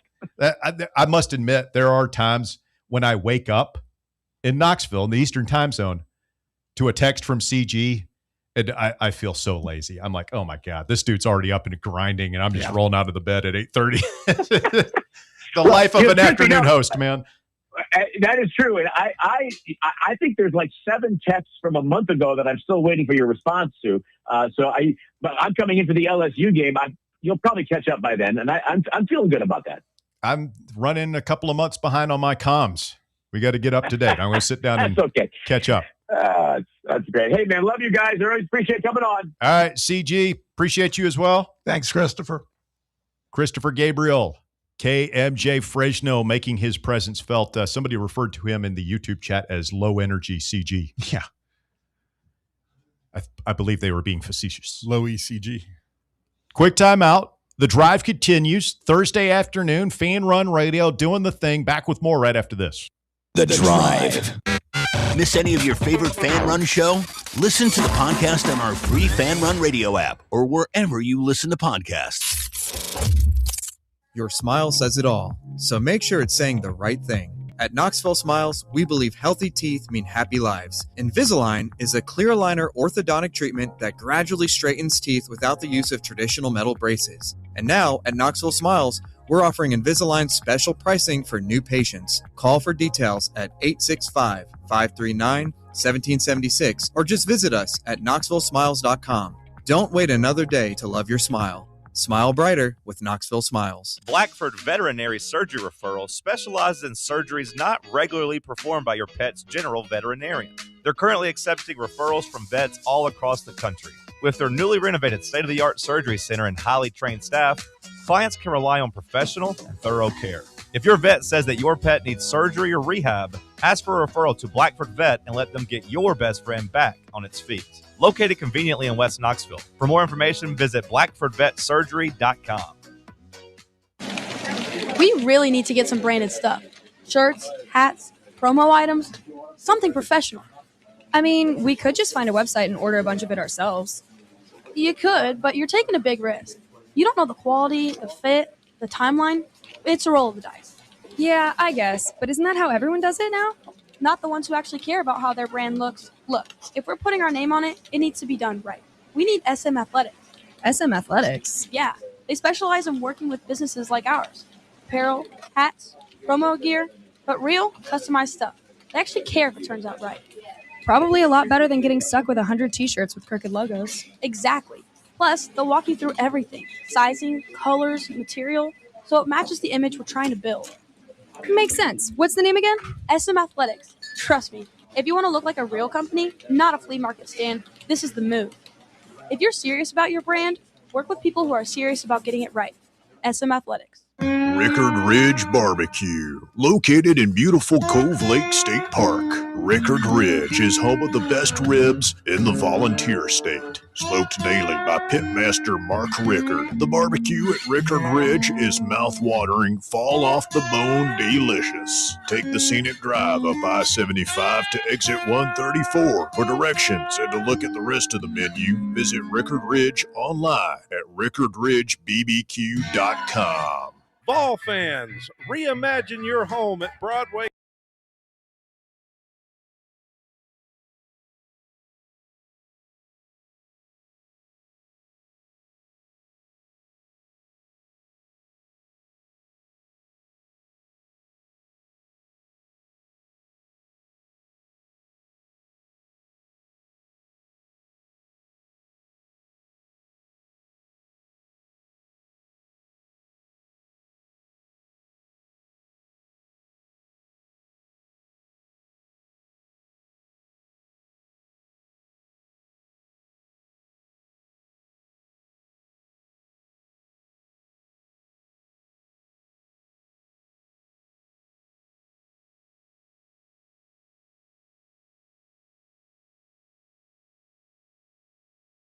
5 at 5 coming up here in just a little bit.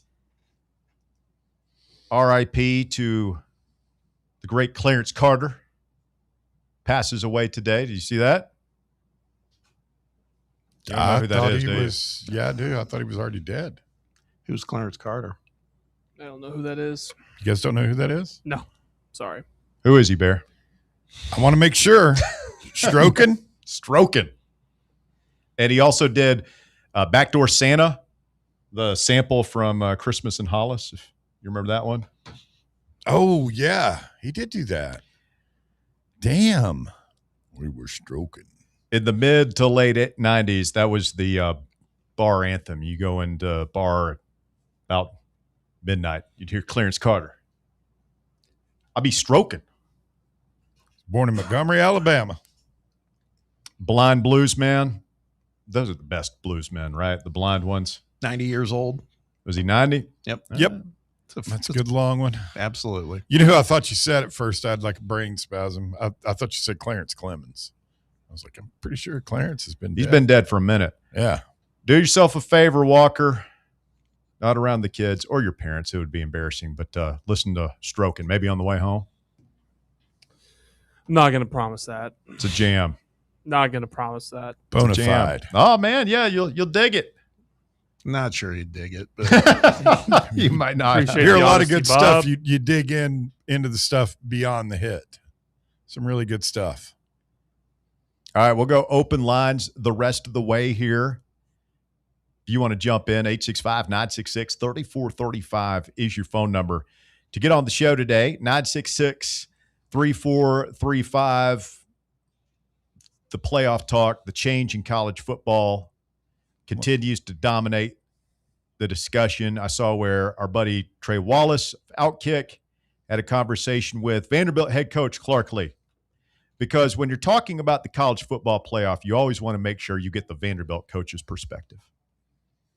Which, hey, if we go to 24 teams, then and Clark Lee last year wasn't a flash in the pan, then maybe he is somebody who deserves a seat at the table when we're discussing this stuff. I think it'll be interesting to see how he does post Pavia. The quote from Clark Lee today, though, which I thought I had in front of me, but I don't. He says that they're going to have to – oh, man. This is a disaster. Come on. Pull up. Quote, whatever we do next with the playoff, expansion is coming. We're going to have to let go of some of traditional end-of-the-year elements in college football, end quote. Which – it's pretty spot on, for being honest.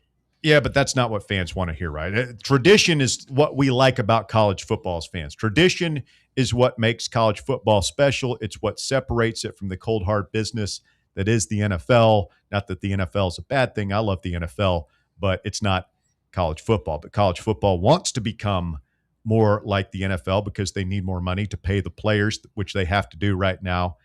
And basically what Clark Lee is saying, and Bear's right, he's not wrong. It's, hey, we're going to take away some of the things that you like, some of the things you love, the things that you want more of. We're going to take those away, and we're going to replace them with things that you don't want, that you don't need, that you don't love, at the expense of the things that you want. I mean, we sold our souls for rock and roll, and most college sports fans now are nostalgic for a place and time that doesn't exist and will never happen again. So we got to be looking forward. Well, I mean, I'm always looking forward, but like some of the stuff's not coming back. That's fine. Like nobody's saying that you can't not pay the players. Like nobody's saying that. Everybody understands that this has to be fair. But these guys that come at you, and Danny White and his ilk will roll their eyes. Well, I'm trying to pay the players. Like, what do you expect me to do? I got to find new money. It's like, well, we expect you not to squander money like you have been doing for 50 years. Like, try that for these guys. They're like the federal government, and they're always looking for more. Never want to cut spending. Always just want to spend more. It's like, dude, first of all, you make too much money. Your coaches make too much money. And for the love of God, stop building things. That's a big thing. You don't need a waterfall outside your football building. They don't have them in the NFL. You know what? The players are perfectly happy because they're all getting paid. Yeah, by all means, pay the players, man. But stop pretending.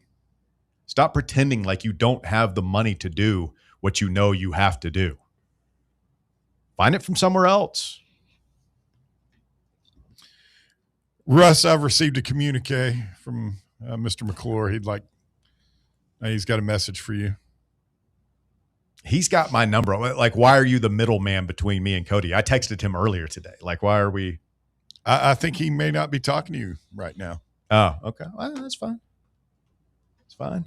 I mean, he's so soft that somebody calling out his lack of discipline and accountability is offensive to him, then I don't need that person to talk to me. I'm good.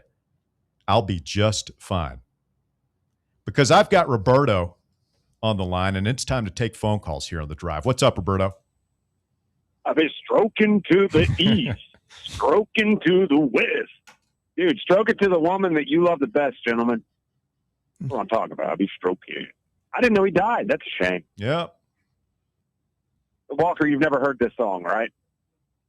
I have no idea what this song is. So Walker's never been to a second wedding, has he? You've never been to a divorcee's weddings, have you?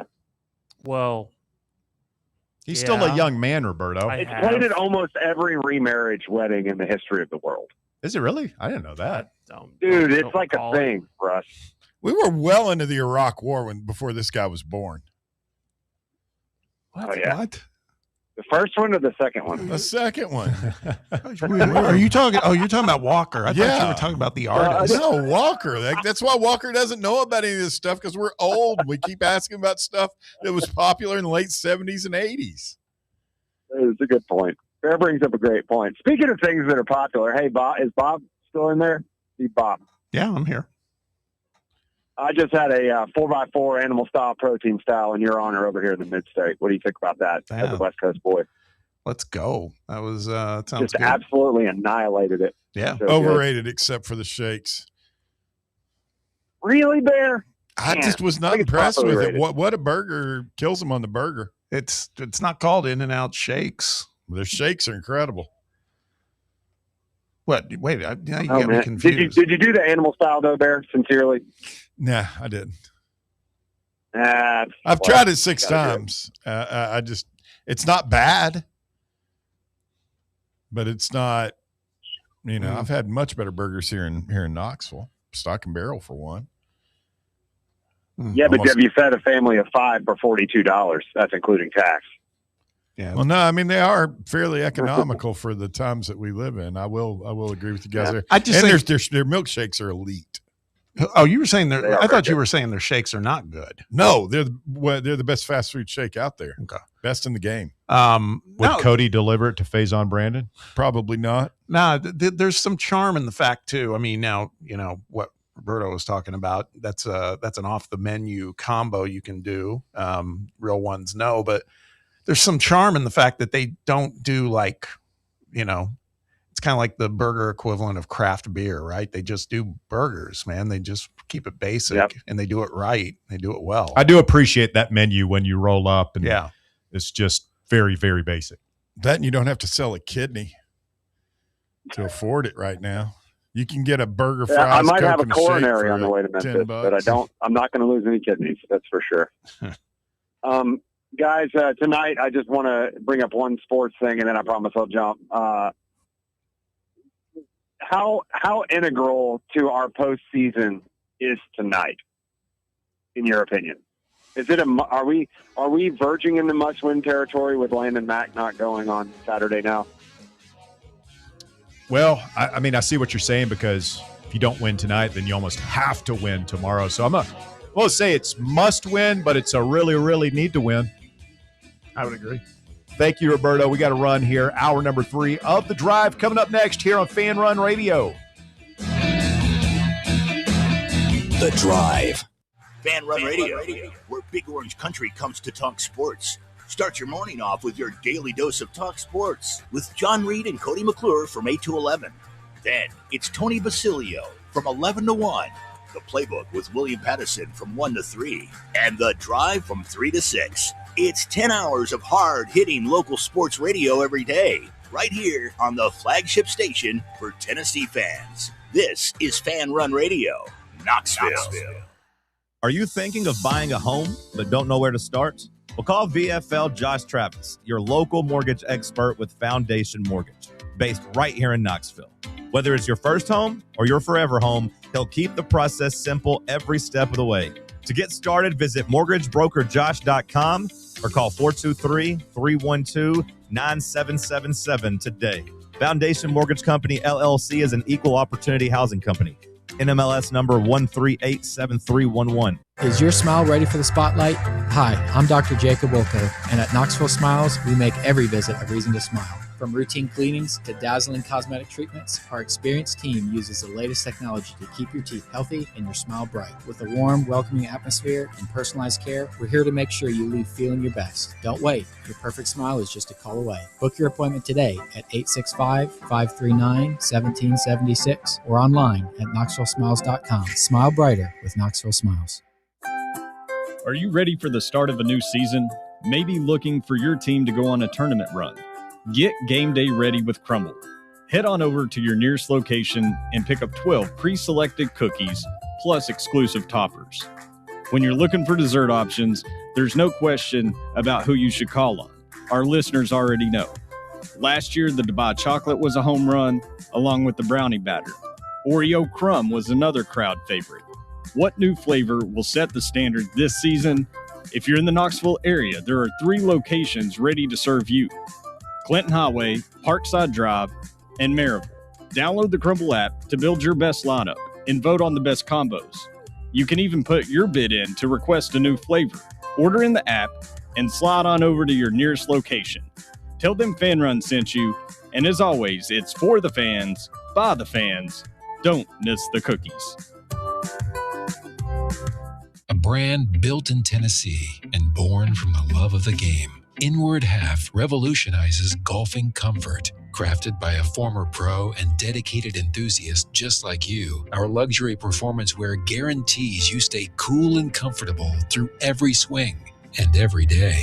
We're not just a brand. We've set out to create a lifestyle for those who understand that impeccable style and premium performance are a hole-in-one. Enjoy the walk-in with Inward Half. You're listening to FM 105.7 and AM 1340, WKGN Knoxville, and W289CU Knoxville. Fan Run Radio.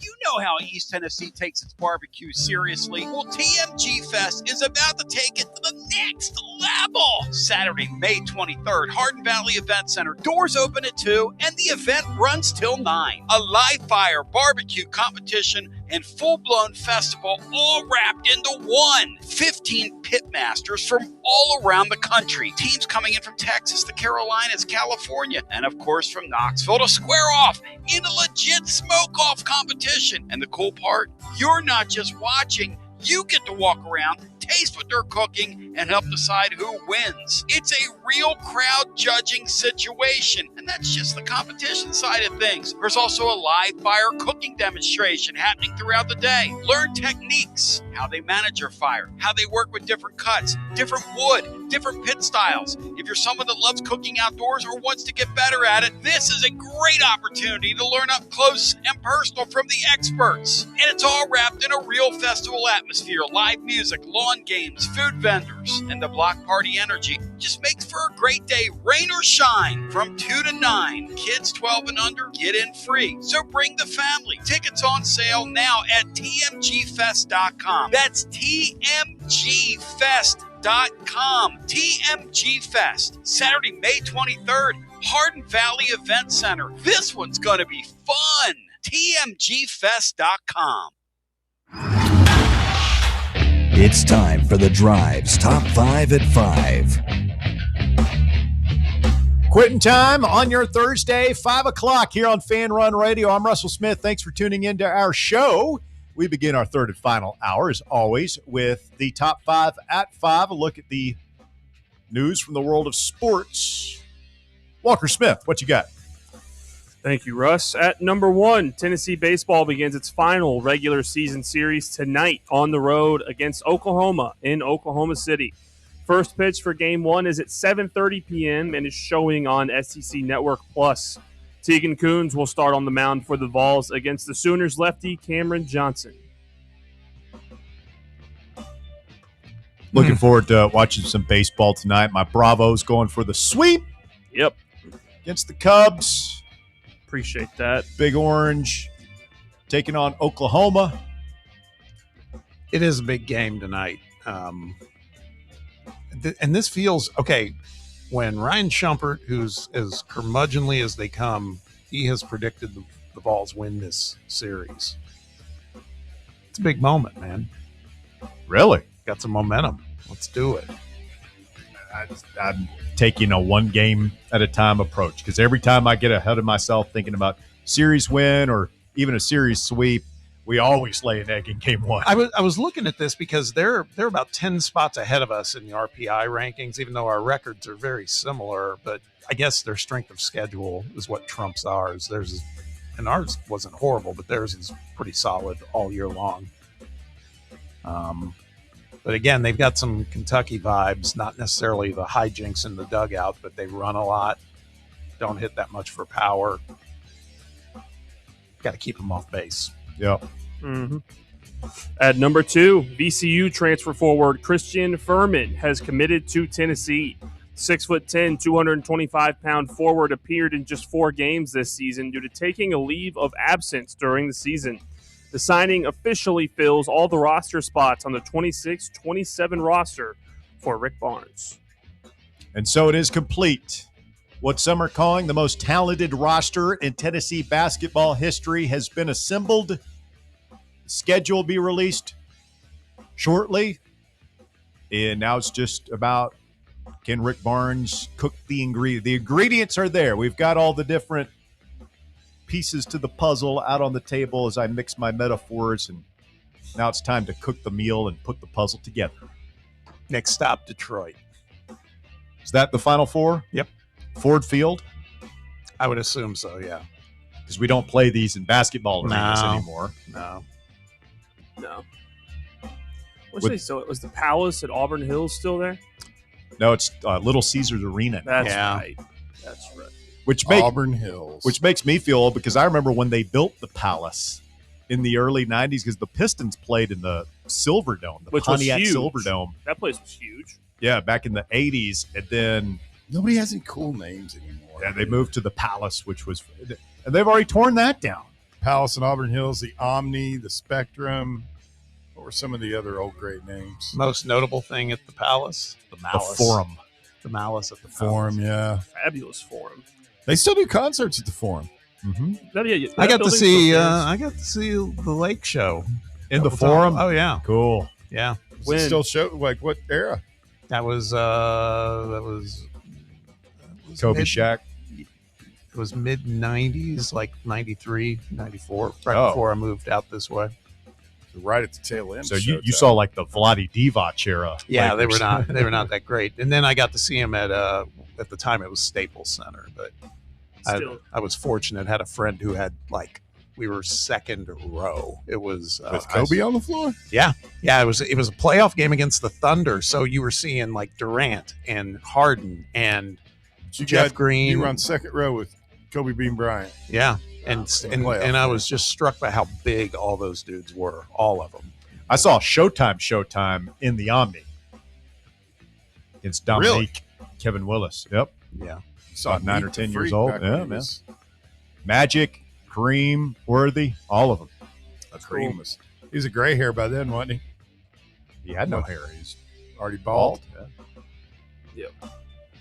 At number 3, Georgia safety Jamarly Riddle was arrested last week on a pair of felony charges for possession of a controlled substance and a misdemeanor speeding charge.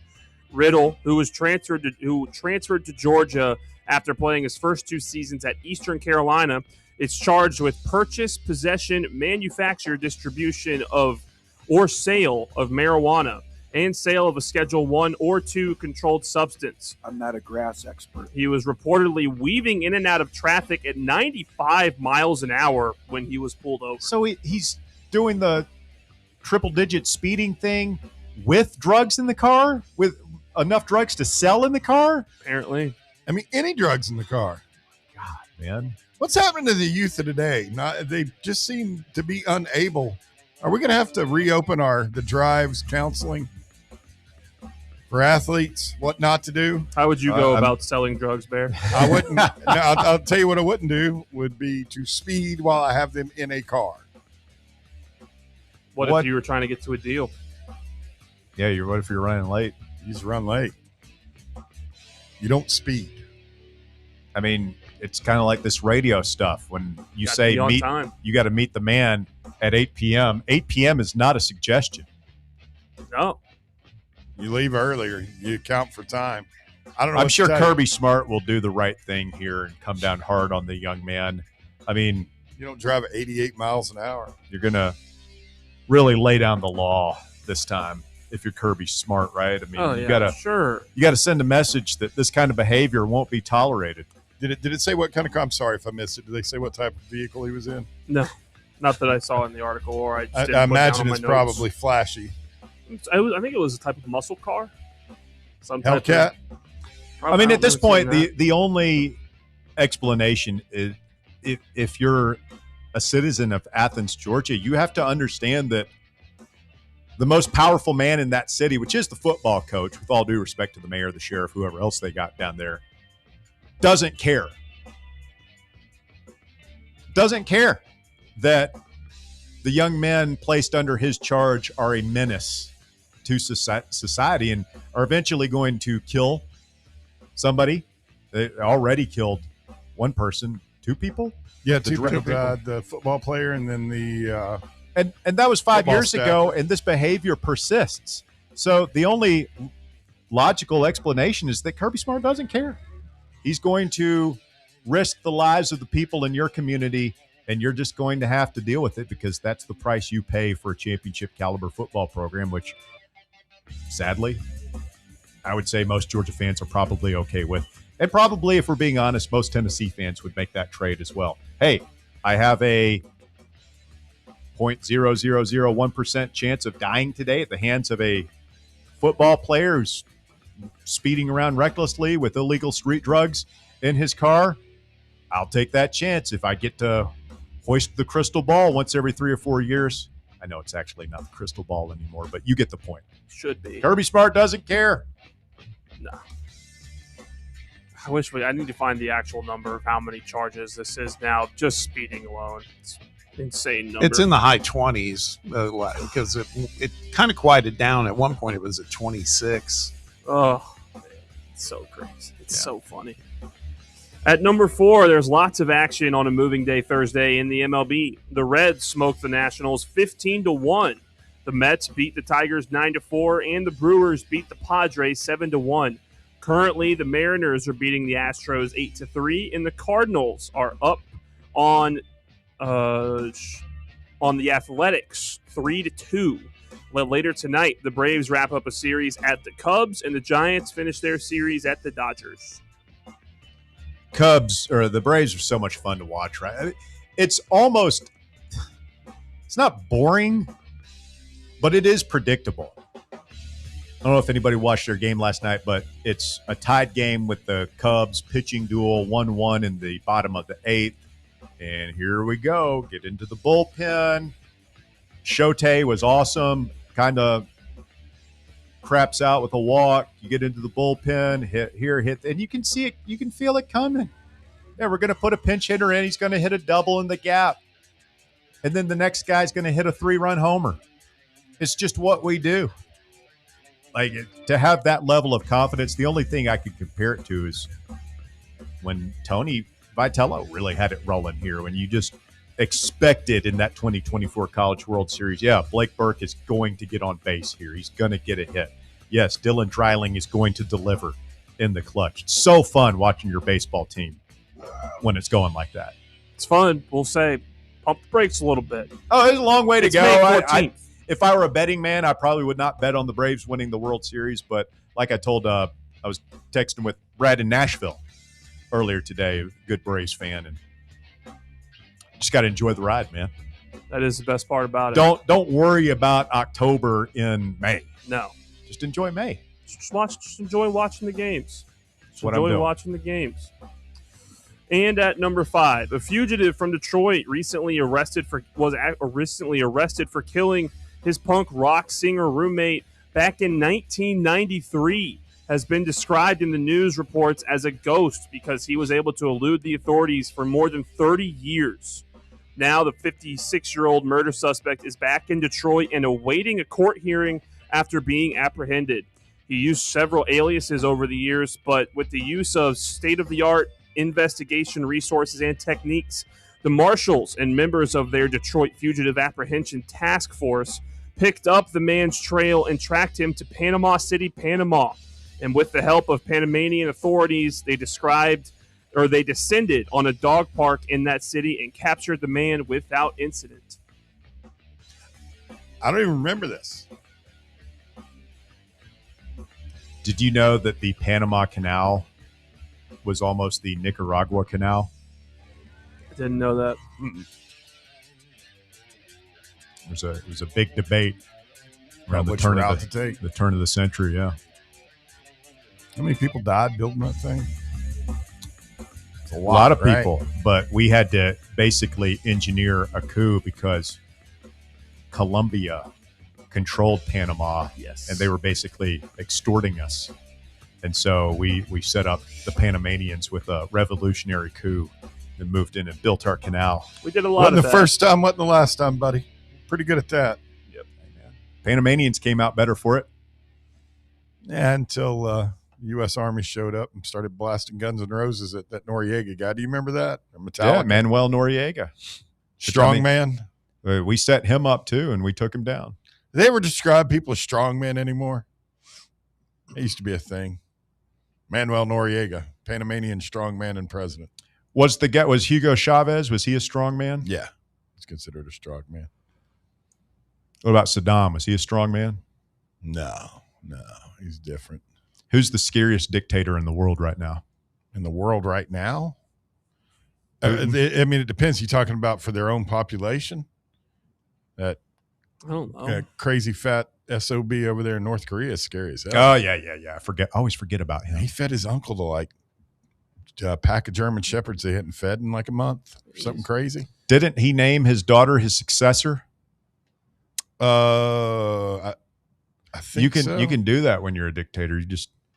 Who is Hitler going to hand the baton off to? No one. I don't think he thought that far ahead. Well, I mean, he knew he wasn't going to live forever. He didn't know that with the amount of drugs he was on. He was all methed up and Goring, maybe. Who was the propaganda guy? The Goebbels. Yeah. Glad we didn't have to answer that question, huh? Yep. Reminds me of the Norm bit on Hitler. The more you read about this Hitler guy, not a very nice guy. No. Don't think so. All right. Tennessee gets its final basketball commitment today. Walker just said Christian Furman commits from VCU. The basketball roster is complete for Rick Barnes and the Volunteers heading into what is surely going to be one of the most anticipated seasons ever in Tennessee basketball history. Very excited about that. Very excited about Tennessee baseball tonight against Oklahoma. How many wins do the Volunteers need to lock up an NCAA tournament berth? Are we just saying one? Just one this weekend? I mean, I think one cuts it. I'd like to see them win two. Just I'd love to see them. They still. Do you think we're in now? Do you think we're in if we get swept and we're one and done in Hoover at 13? I don't know. It depends on what the other bubble teams do. What I like is if they win that series, there's a decent chance that they may skip having to play in Hoover on Tuesday. They might make it to the next round on Wednesday. That would be nice. Use less arms. Yeah.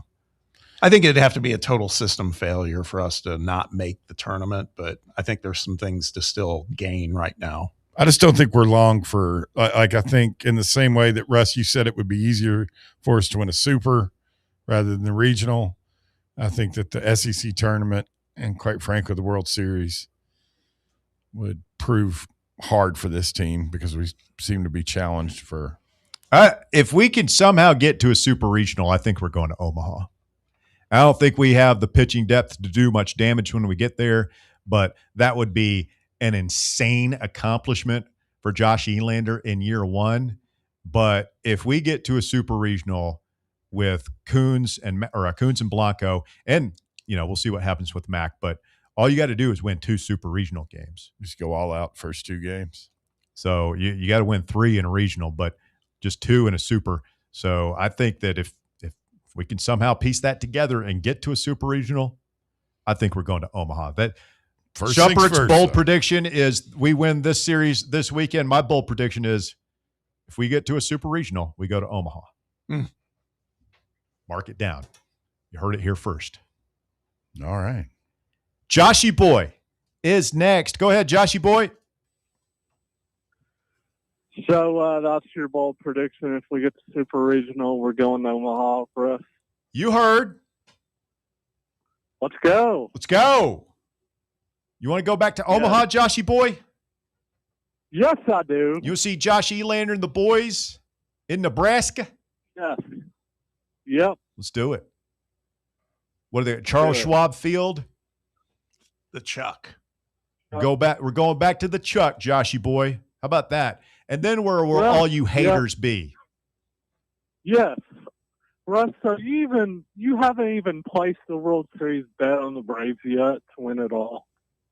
No. What kind of odds are they getting?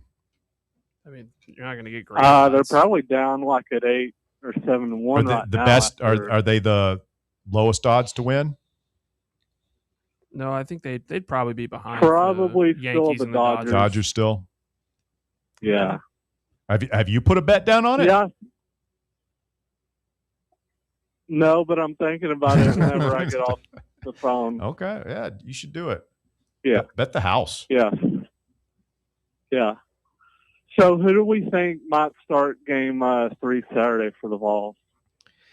I think it depends, man. And it's if you can, like, say for instance, you get 7 or 8 innings out of Tegan Coons tonight, right? Best case scenario, and you've got enough of a lead where like Bo Rudy can finish it off, and you don't have to use Appenzeller or Arvidsson.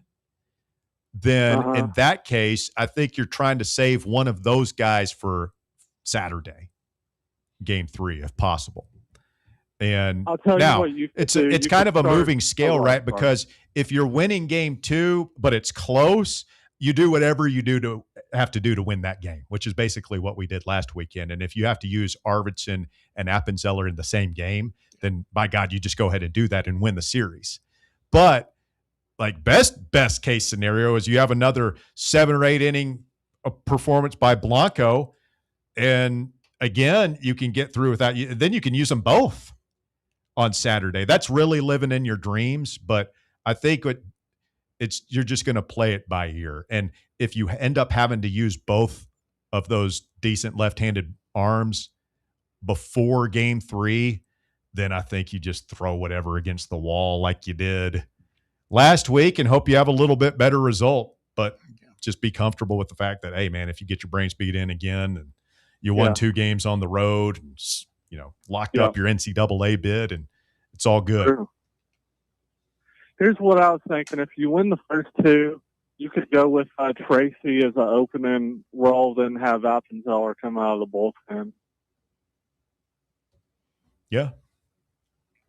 Tracy was so close to getting out of that first inning, man. Like that one still stings a little bit. Gets the first 2 and then loses it. And I wonder if they would go back with that. If Appenzeller is available and you don't use him in the first 2 games, he's starting that 3rd game, right? I guess so, yeah. I think he would start, and you would ride him as long as you could. Yeah. Bob, question. Who has the best chance from the Eastern Conference to give Oklahoma City a good series in the finals? I hate to say it. I know a lot of people like them, but the Knicks. I think the Knicks you think about the way Brunson and Shea Gilgeous-Alexander kind of play alike. They do the whole, foul merchant thing that they do. I mean, they're very similar teams. I just don't know if anybody can touch Oklahoma City. I think that San Antonio, the winner of that series, I think it'll be San Antonio, might have the best shot. But Oklahoma City is just a wagon, man. They are. That's true. Is there no NBA game tonight? There's no game tonight. No NBA games. Yeah, they moved the one tonight to tomorrow to let there be a doubleheader on Friday. I just can't get into it this year, man. I mean, just like there's no SGA to me is just not a what's the word I'm looking for? Dynamic, superstar. Yeah, that's what him Brunson. The NHL playoffs are so much better than the NBA playoffs. It reminds me of the years in the mid 2000s when the Pistons were winning with like Rip Hamilton and Ben Wallace and everything. Good teams. They weren't great teams, but they weren't. Ben Wallace. I just tuned out for those, man. Like the NBA really lost me in those post Jordan years before LeBron had fully arrived, and that was a dark time. And I'm sad to say it, but I kind of feel like this is kind of a dark time right now too. It is. Hey, Russ. Hey, Josh. Did Cody ever say why he drinks? He's on milkshake. I mean, does he have to? I feel like it's implied. Self-explanatory. The man was thirsty. I needed him a peanut butter shake. Probably looked delicious. So. What? See ya. Why did you cut him off? He was going to say something stupid. Well, because why did you do that? I don't know. Because he says stupid stuff nonstop. You don't think that's? He said "see ya," and he said something before that. The Bear muted him. Bear, like he's the guy that takes the cherry off the top of the sundae. I want the whole experience. You just made me sit through Joshy Boy talking about the NBA playoffs and deprived me of his idiotic comment on the way out the door. Do you understand what we do here? Why do you think we took Joshy Boy's call? Because you said everybody has a voice on the drive. Apparently, you're muting them. 865-966-3435, your number, 966-3435. Your thoughts, what Joshy Boy said on his way out the door. He just piped in and said, I said maybe he should be fired. Oh, well, Cody? I guess he's talking about Cody. I'm glad he didn't make it to air then. Maybe he should be fired. Fire him. He's already fired. Who? Cody, it's a say. Obviously, you didn't watch. I'm sorry. I don't know. We'll take a quick timeout, try to get a shred of control back over this show. If you want to chime in, 865-966-3435, 966-3435. We get back on track coming up next year on Fan Run Radio. The Drive. Catch up with all things Fan Run by subscribing to our podcast feed. Like, rate, and download the show from the Fan Run app or wherever you get your podcasts. Next week is a huge week for your Knoxville Smokies. Don't have your tickets yet? It's not too late. Join us Tuesday as we honor our incredible law enforcement. And Wednesday is all you can eat. The weekend is kicking off with one of our favorites, Margaritaville. Food and drink specials all night long with that island feel and post-game concert and fireworks. Saturday, it's not only a doubleheader, but it's Grateful Dead night and fireworks. We end the week with our day game of the week on Sunday. It's jam-packed, so get your tickets now at smokiesbaseball.com. Barley's has live music on weekends, general team trivia on Wednesday nights at 8 p.m., and now live sports trivia courtesy of the Knoxville Trivia Guys every Thursday night upstairs. The game starts at 7 p.m. and is free to play for everyone, so head on down to the Old City and show off your sports knowledge and win gift cards to Barley's. Use those gift cards to buy some delicious food and drinks, and you can take it all in with their wide selection of TVs and indoor projectors. Barley's Tap Room and Pizzeria. Experience the thrill of traveling with C&B's exclusive travel program. Customers age 50 and above with a Plus Perks checking account can participate, ensuring a safe and delightful travel adventure. Take a day trip or an overnight trip. Travel domestic or international, C&B is always on the go. Citizens National Bank. Banking never felt so good. Member FDIC. Are you ready to show off that confident, radiant smile you've always dreamed of? Well, here at Knoxville Smiles, we're ready to turn your dream into a reality. At Knoxville Smiles, we're more than just a dental practice. We're your partners in achieving optimum oral health. From routine cleanings and checkups to advanced cosmetics and restorative procedures, we offer a wide range of services in an environment that makes every visit a positive and comfortable experience. At Knoxville Smiles, it's about more than just treatments. We're focused on creating a welcoming environment where you feel like family. Our state-of-the-art facilities are designed with your comfort in mind, and our friendly staff is always ready to address your questions and concerns. Don't wait any longer to achieve a beautiful smile you deserve. Schedule your appointment at Knoxville Smiles today and take that first step towards a healthier, happier you. Call us at 865-539-1776 to book your appointment today, or just visit our website at knoxvillesmiles.com. Hey, Vols fans, Cody Brown here. I grew up right here in Tennessee and know what it means when someone says, I've got your back. That's why you can trust Farm Bureau Insurance of Tennessee. Whether it's your home, your vehicle, your family's future, or the business you built from the ground up, we will show up for all of your insurance needs. We are Tennesseans who understand what matters, which is doing right by you. Insurance is not all about just paperwork and policies, but it's about the people we insure every day. So if you want insurance that hits home, give me a call at 865-992-3871. Go Vols.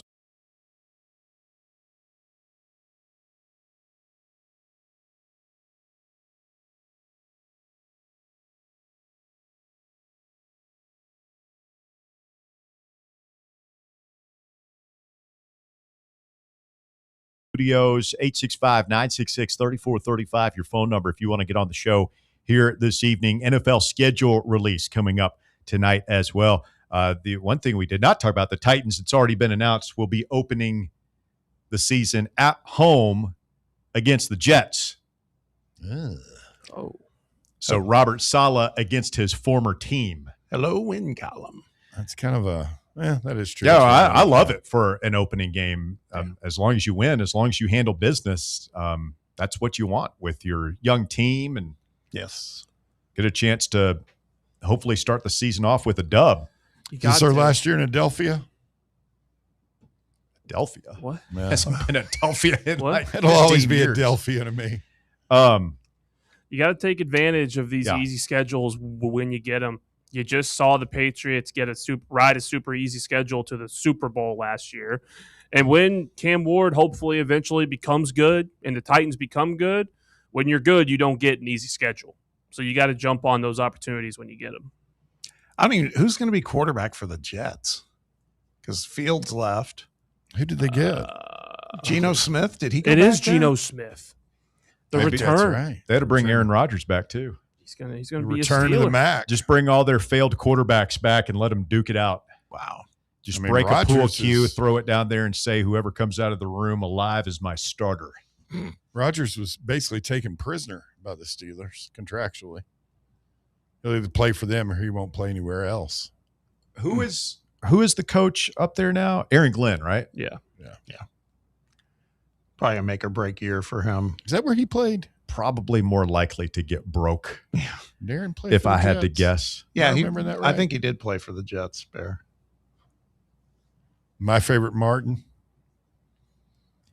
Did you see where Vanderbilt quarterback Jared Curtis appears in Nate Bargatze's new movie that I believe comes out this weekend? The Breadwinner. It's part of his NIL package, evidently. He gets to be, is Bargatze Vandy? Oh, he's a huge Vandy guy. Huge Vandy guy. I know there's a reason I didn't like that. I really don't. You don't like Bargatze? I don't think he's that funny. Oh, he's hysterical. I Pretty think funny. I think he's pretty good. His bit on Saturday Night Live. The George Washington stuff. Oh, it's so funny. Speaking of comedy, did any of you guys happen to watch a roast of Kevin Hart? Or hear about how ugly it got? I couldn't bring myself to I don't do watch it, that man. stuff. Yeah. It feels like they've just arrived at a point where Yeah. I mean, it got ugly. yeah, I mean, it's just a race to the bottom to see who can say the worst possible thing. And Chelsea Handler got pretty close to it. what did she say? I mean, can't repeat. Yeah, no, very little of it could we repeat on air. I heard they were touring to Tony Hinchcliffe pretty good. Shane Gillis got Chelsea Handler. See, the worst thing, there was a woman who I'm not familiar with. I don't know her name, who was on the stage, and apparently her husband had committed suicide, and guys were taking shots at that. They're like, "Oh, her husband killed himself," and I can't stand after sitting next to her. I understand why. Yeah, I did see like that kind part. of thing. There was the part where Shane Gillis said something about, Shane Gillis busted Kevin Hart for going to Saudi Arabia, and he looks over at Pete Davidson. And he goes, "I chose not to go," and remembered all the lives lost. Pete Davidson's dad's a fireman that died in the tower, one of the towers.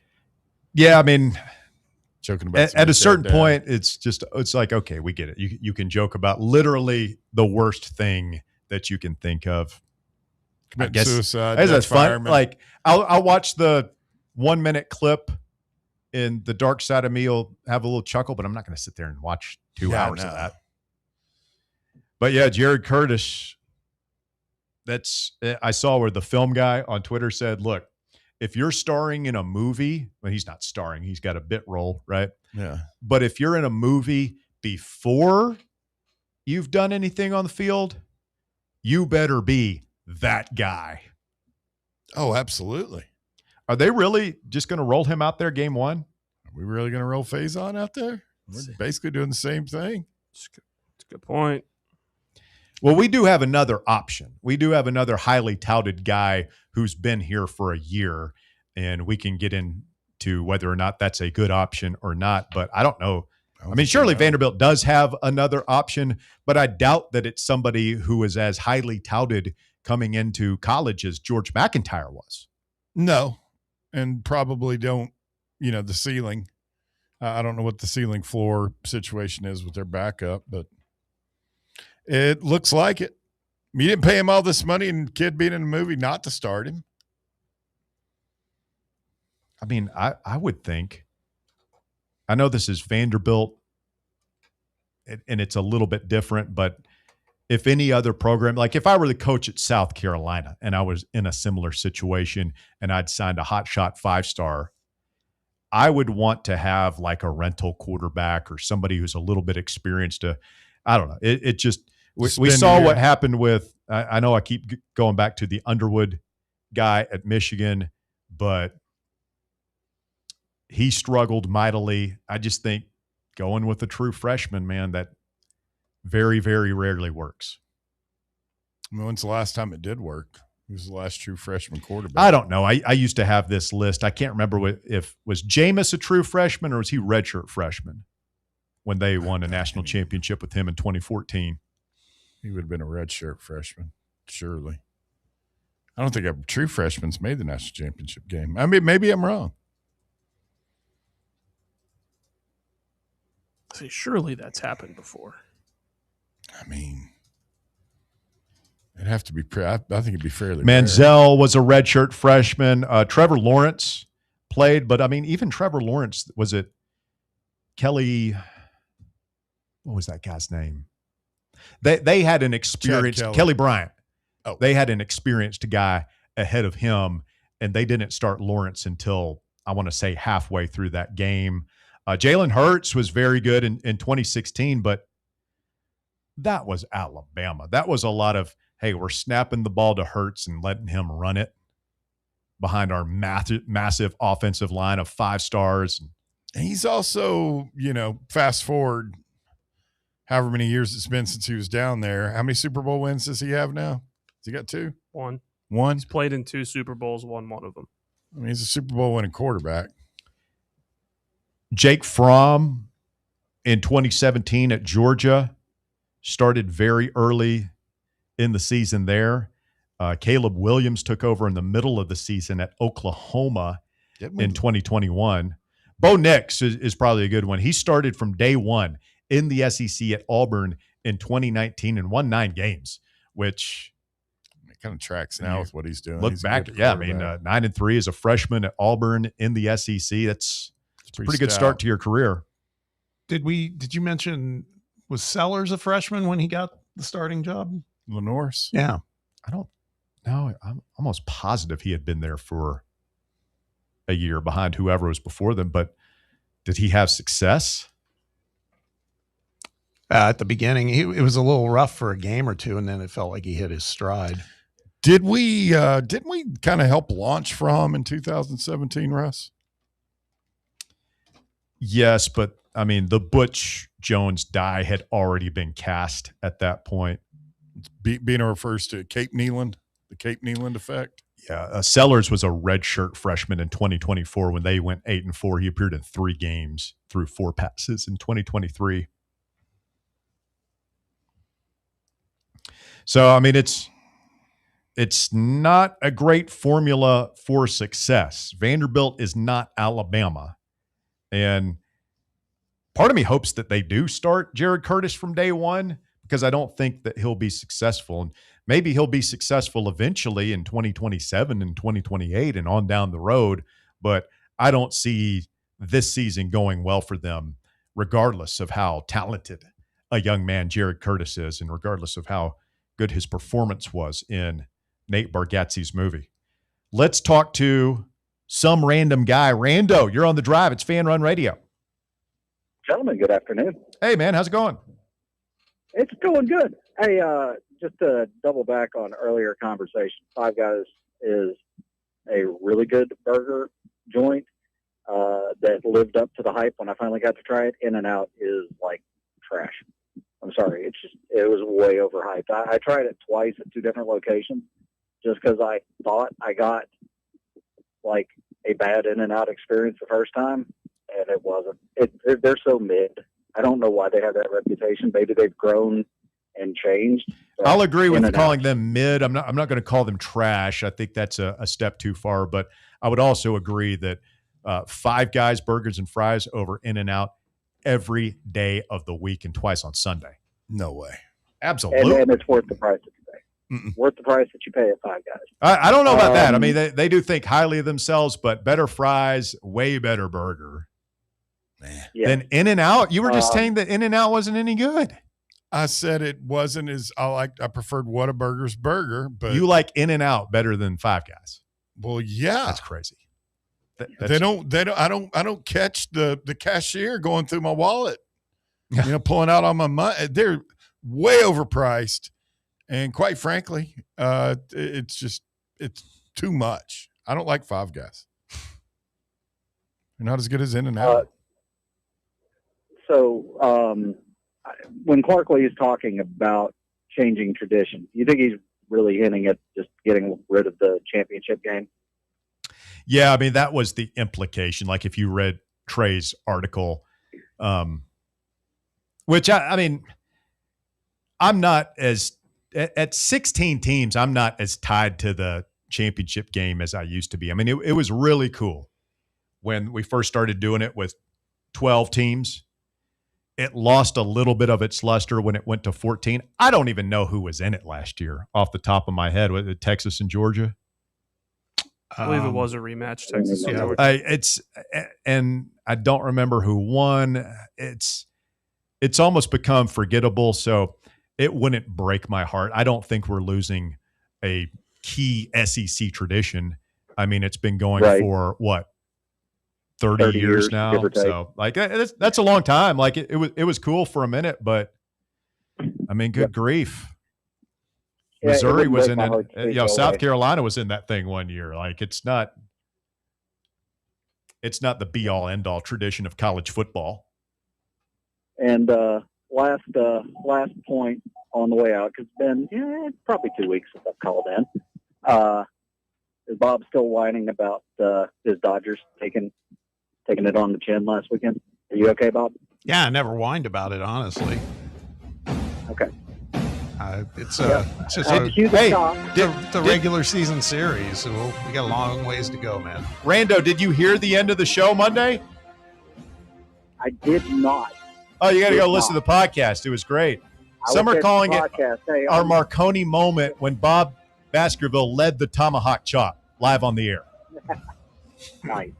On the way out, there are 30 teams in Major League Baseball, one for every single one of Atlanta's wins this season. First to 30, on to 40, and let's keep the ball rolling. Just win 2 out of 3, you'll win the World Series. Go on the road, guys.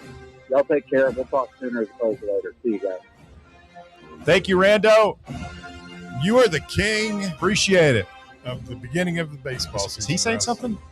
Yeah. Bear talking? I heard him. Can you speak up, please? Can't hear you. Chop's playing. Not playing this game with you anymore, Russ. What? You're immature. Huh?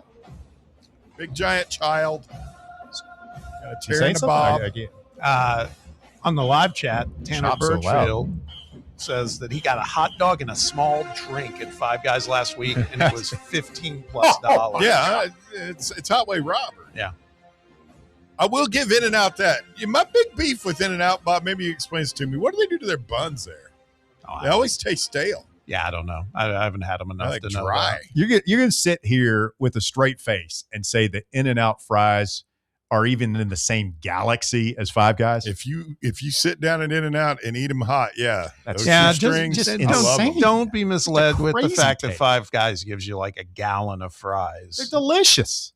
The peanut oil? It's the peanut oil is what I can't do it. Yeah, I don't. I It think does that- something I weird. Put that I on the honestly list of think awesome things I Bear honestly hates. think their fries are mid. Really. Oh, my God. Burger's great there. I love Just a burger there. Love the hot dog there, but the fries don't do it. I put for up me. with the burger to get to the fries. Might have to go to Five Guys tonight. Think about it. It's making me How far hungry. is the In-N-Out? It's in Lebanon. I don't know. I think that's where it's at over in the mid-state.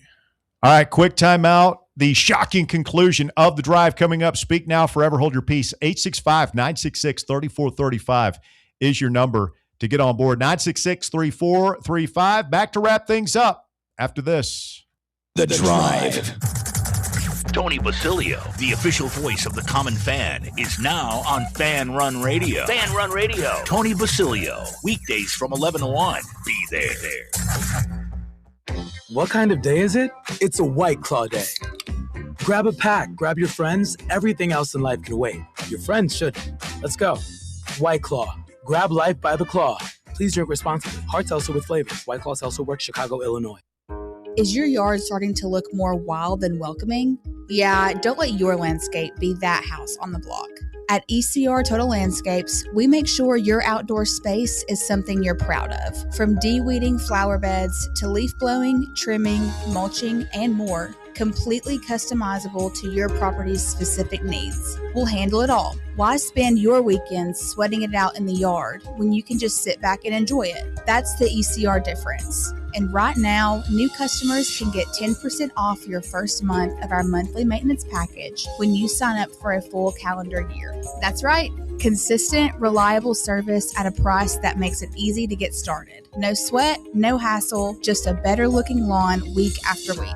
Call ECR Total Landscapes today and mention promo code FANRUN to save 10% on your first month.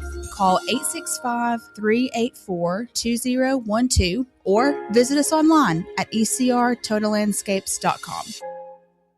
Vol fans, reimagine your home at Broadway Carpets and Flooring for any remodeling or building needs. With a variety of carpets, rugs, hardwood, vinyl, and stone, Broadway has all the flooring and installation options you're looking for, including pet-resistant products like Pet Perfect Carpet from Shaw Floors. Visit their showroom in downtown Knoxville or the location in West Knoxville located on Kingston Pike near Pellissippi Parkway today.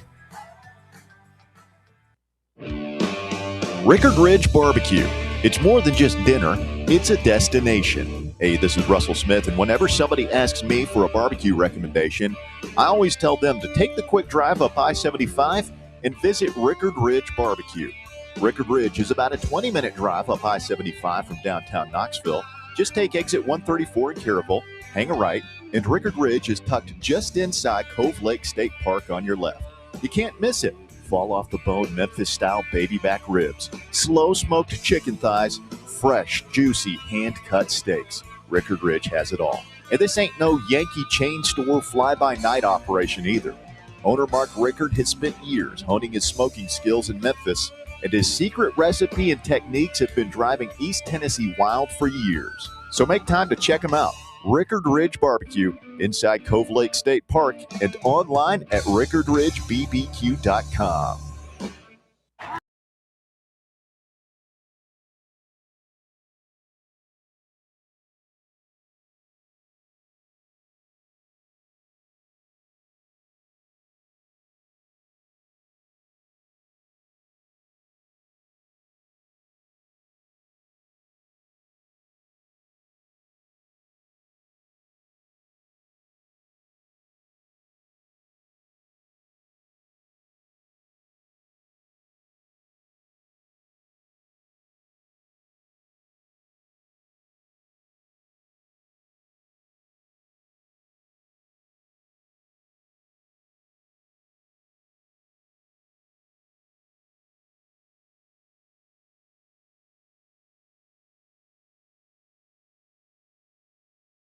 FM and 1340 AM. FanRunRadio.com, your free Fan Run app. Boys on the YouTube chat are active today. Clay Travis says on Twitter, it felt like it happened overnight. But after decades in the fashion wilderness, jean shorts are back. He says every teenage boy in Nashville is wearing them, including my sons. Huge moment for Florida Gator fans everywhere. Now is your time. Go Gator. Are they really back? I don't know. I mean, Walker, you're our link to youth in here. Are dudes breaking out the jorts again? I did see one of my friends break out jorts the other day. He got absolutely clowned, so I hope not. Were they cut off or hemmed? Cut off. God. Cutoff's not as, but to me, especially It's if all you're bad. going to the lake or like to a swimming pool or something.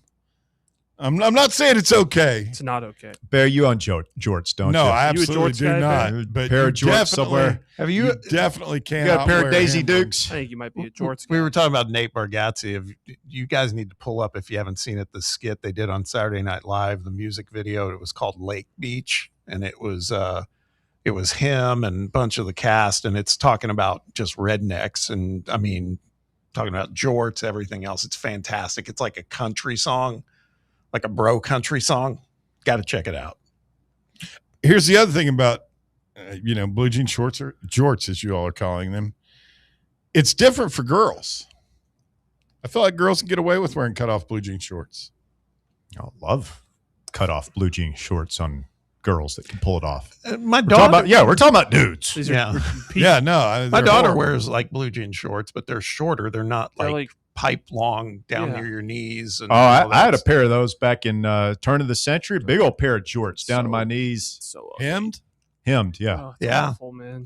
I'll take it a step further. And now I'm like, I probably was getting laughed out of California, but I had some jorts, and they were Levi's, and they were pleated.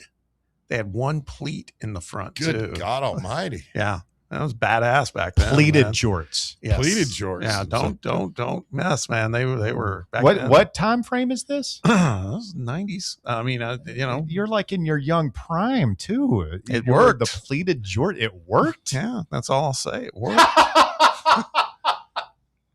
Did you wear Jinko jeans, Russ? No, but I knew a lot of people who did. I had good friends who did. What's the most embarrassing fashion trend you followed? I don't know. Probably the jorts. The jorts. I went through a lot of phases, man. I had a pair of corduroy breeches at one point back in the day that I was kind of fond shorts? of. I did have some corduroy shorts too, huh? My I did cords. too. I had some, they were Ocean Pacific. Sure those aren't lederhosen? No. Multiple people in the chat saying that Five Guys Burgers and Fries needs to go on the list. No, I mean, if you want to stick it on there, you can. I don't like them. I'm It's saying way too expensive for what it is. I like them. I just it is. It's I mean, super a expensive. burger's like pizza. I mean, at the end of the day, Norm Vol, I'll go a step further. Bradley Paul. I think Nate Bargatze might have to go on the list too. Ooh. Yeah. A double list day? Could be a double list day. The guy is playing Thompson Bowling Like he Arena. is, he he's- is awesome. as a comic. I never said I hated him. I said I didn't find him funny. It's basically the same thing. Comic. I can How do you judge a comic other than whether or not you find them funny? This is where if you don't find them funny, you don't like him. about the list because the title of the list is awesome things that I hate. I don't hate the guy. All right, I just here we don't go. find him funny. Happening now. Everything is cool when you're part of a team.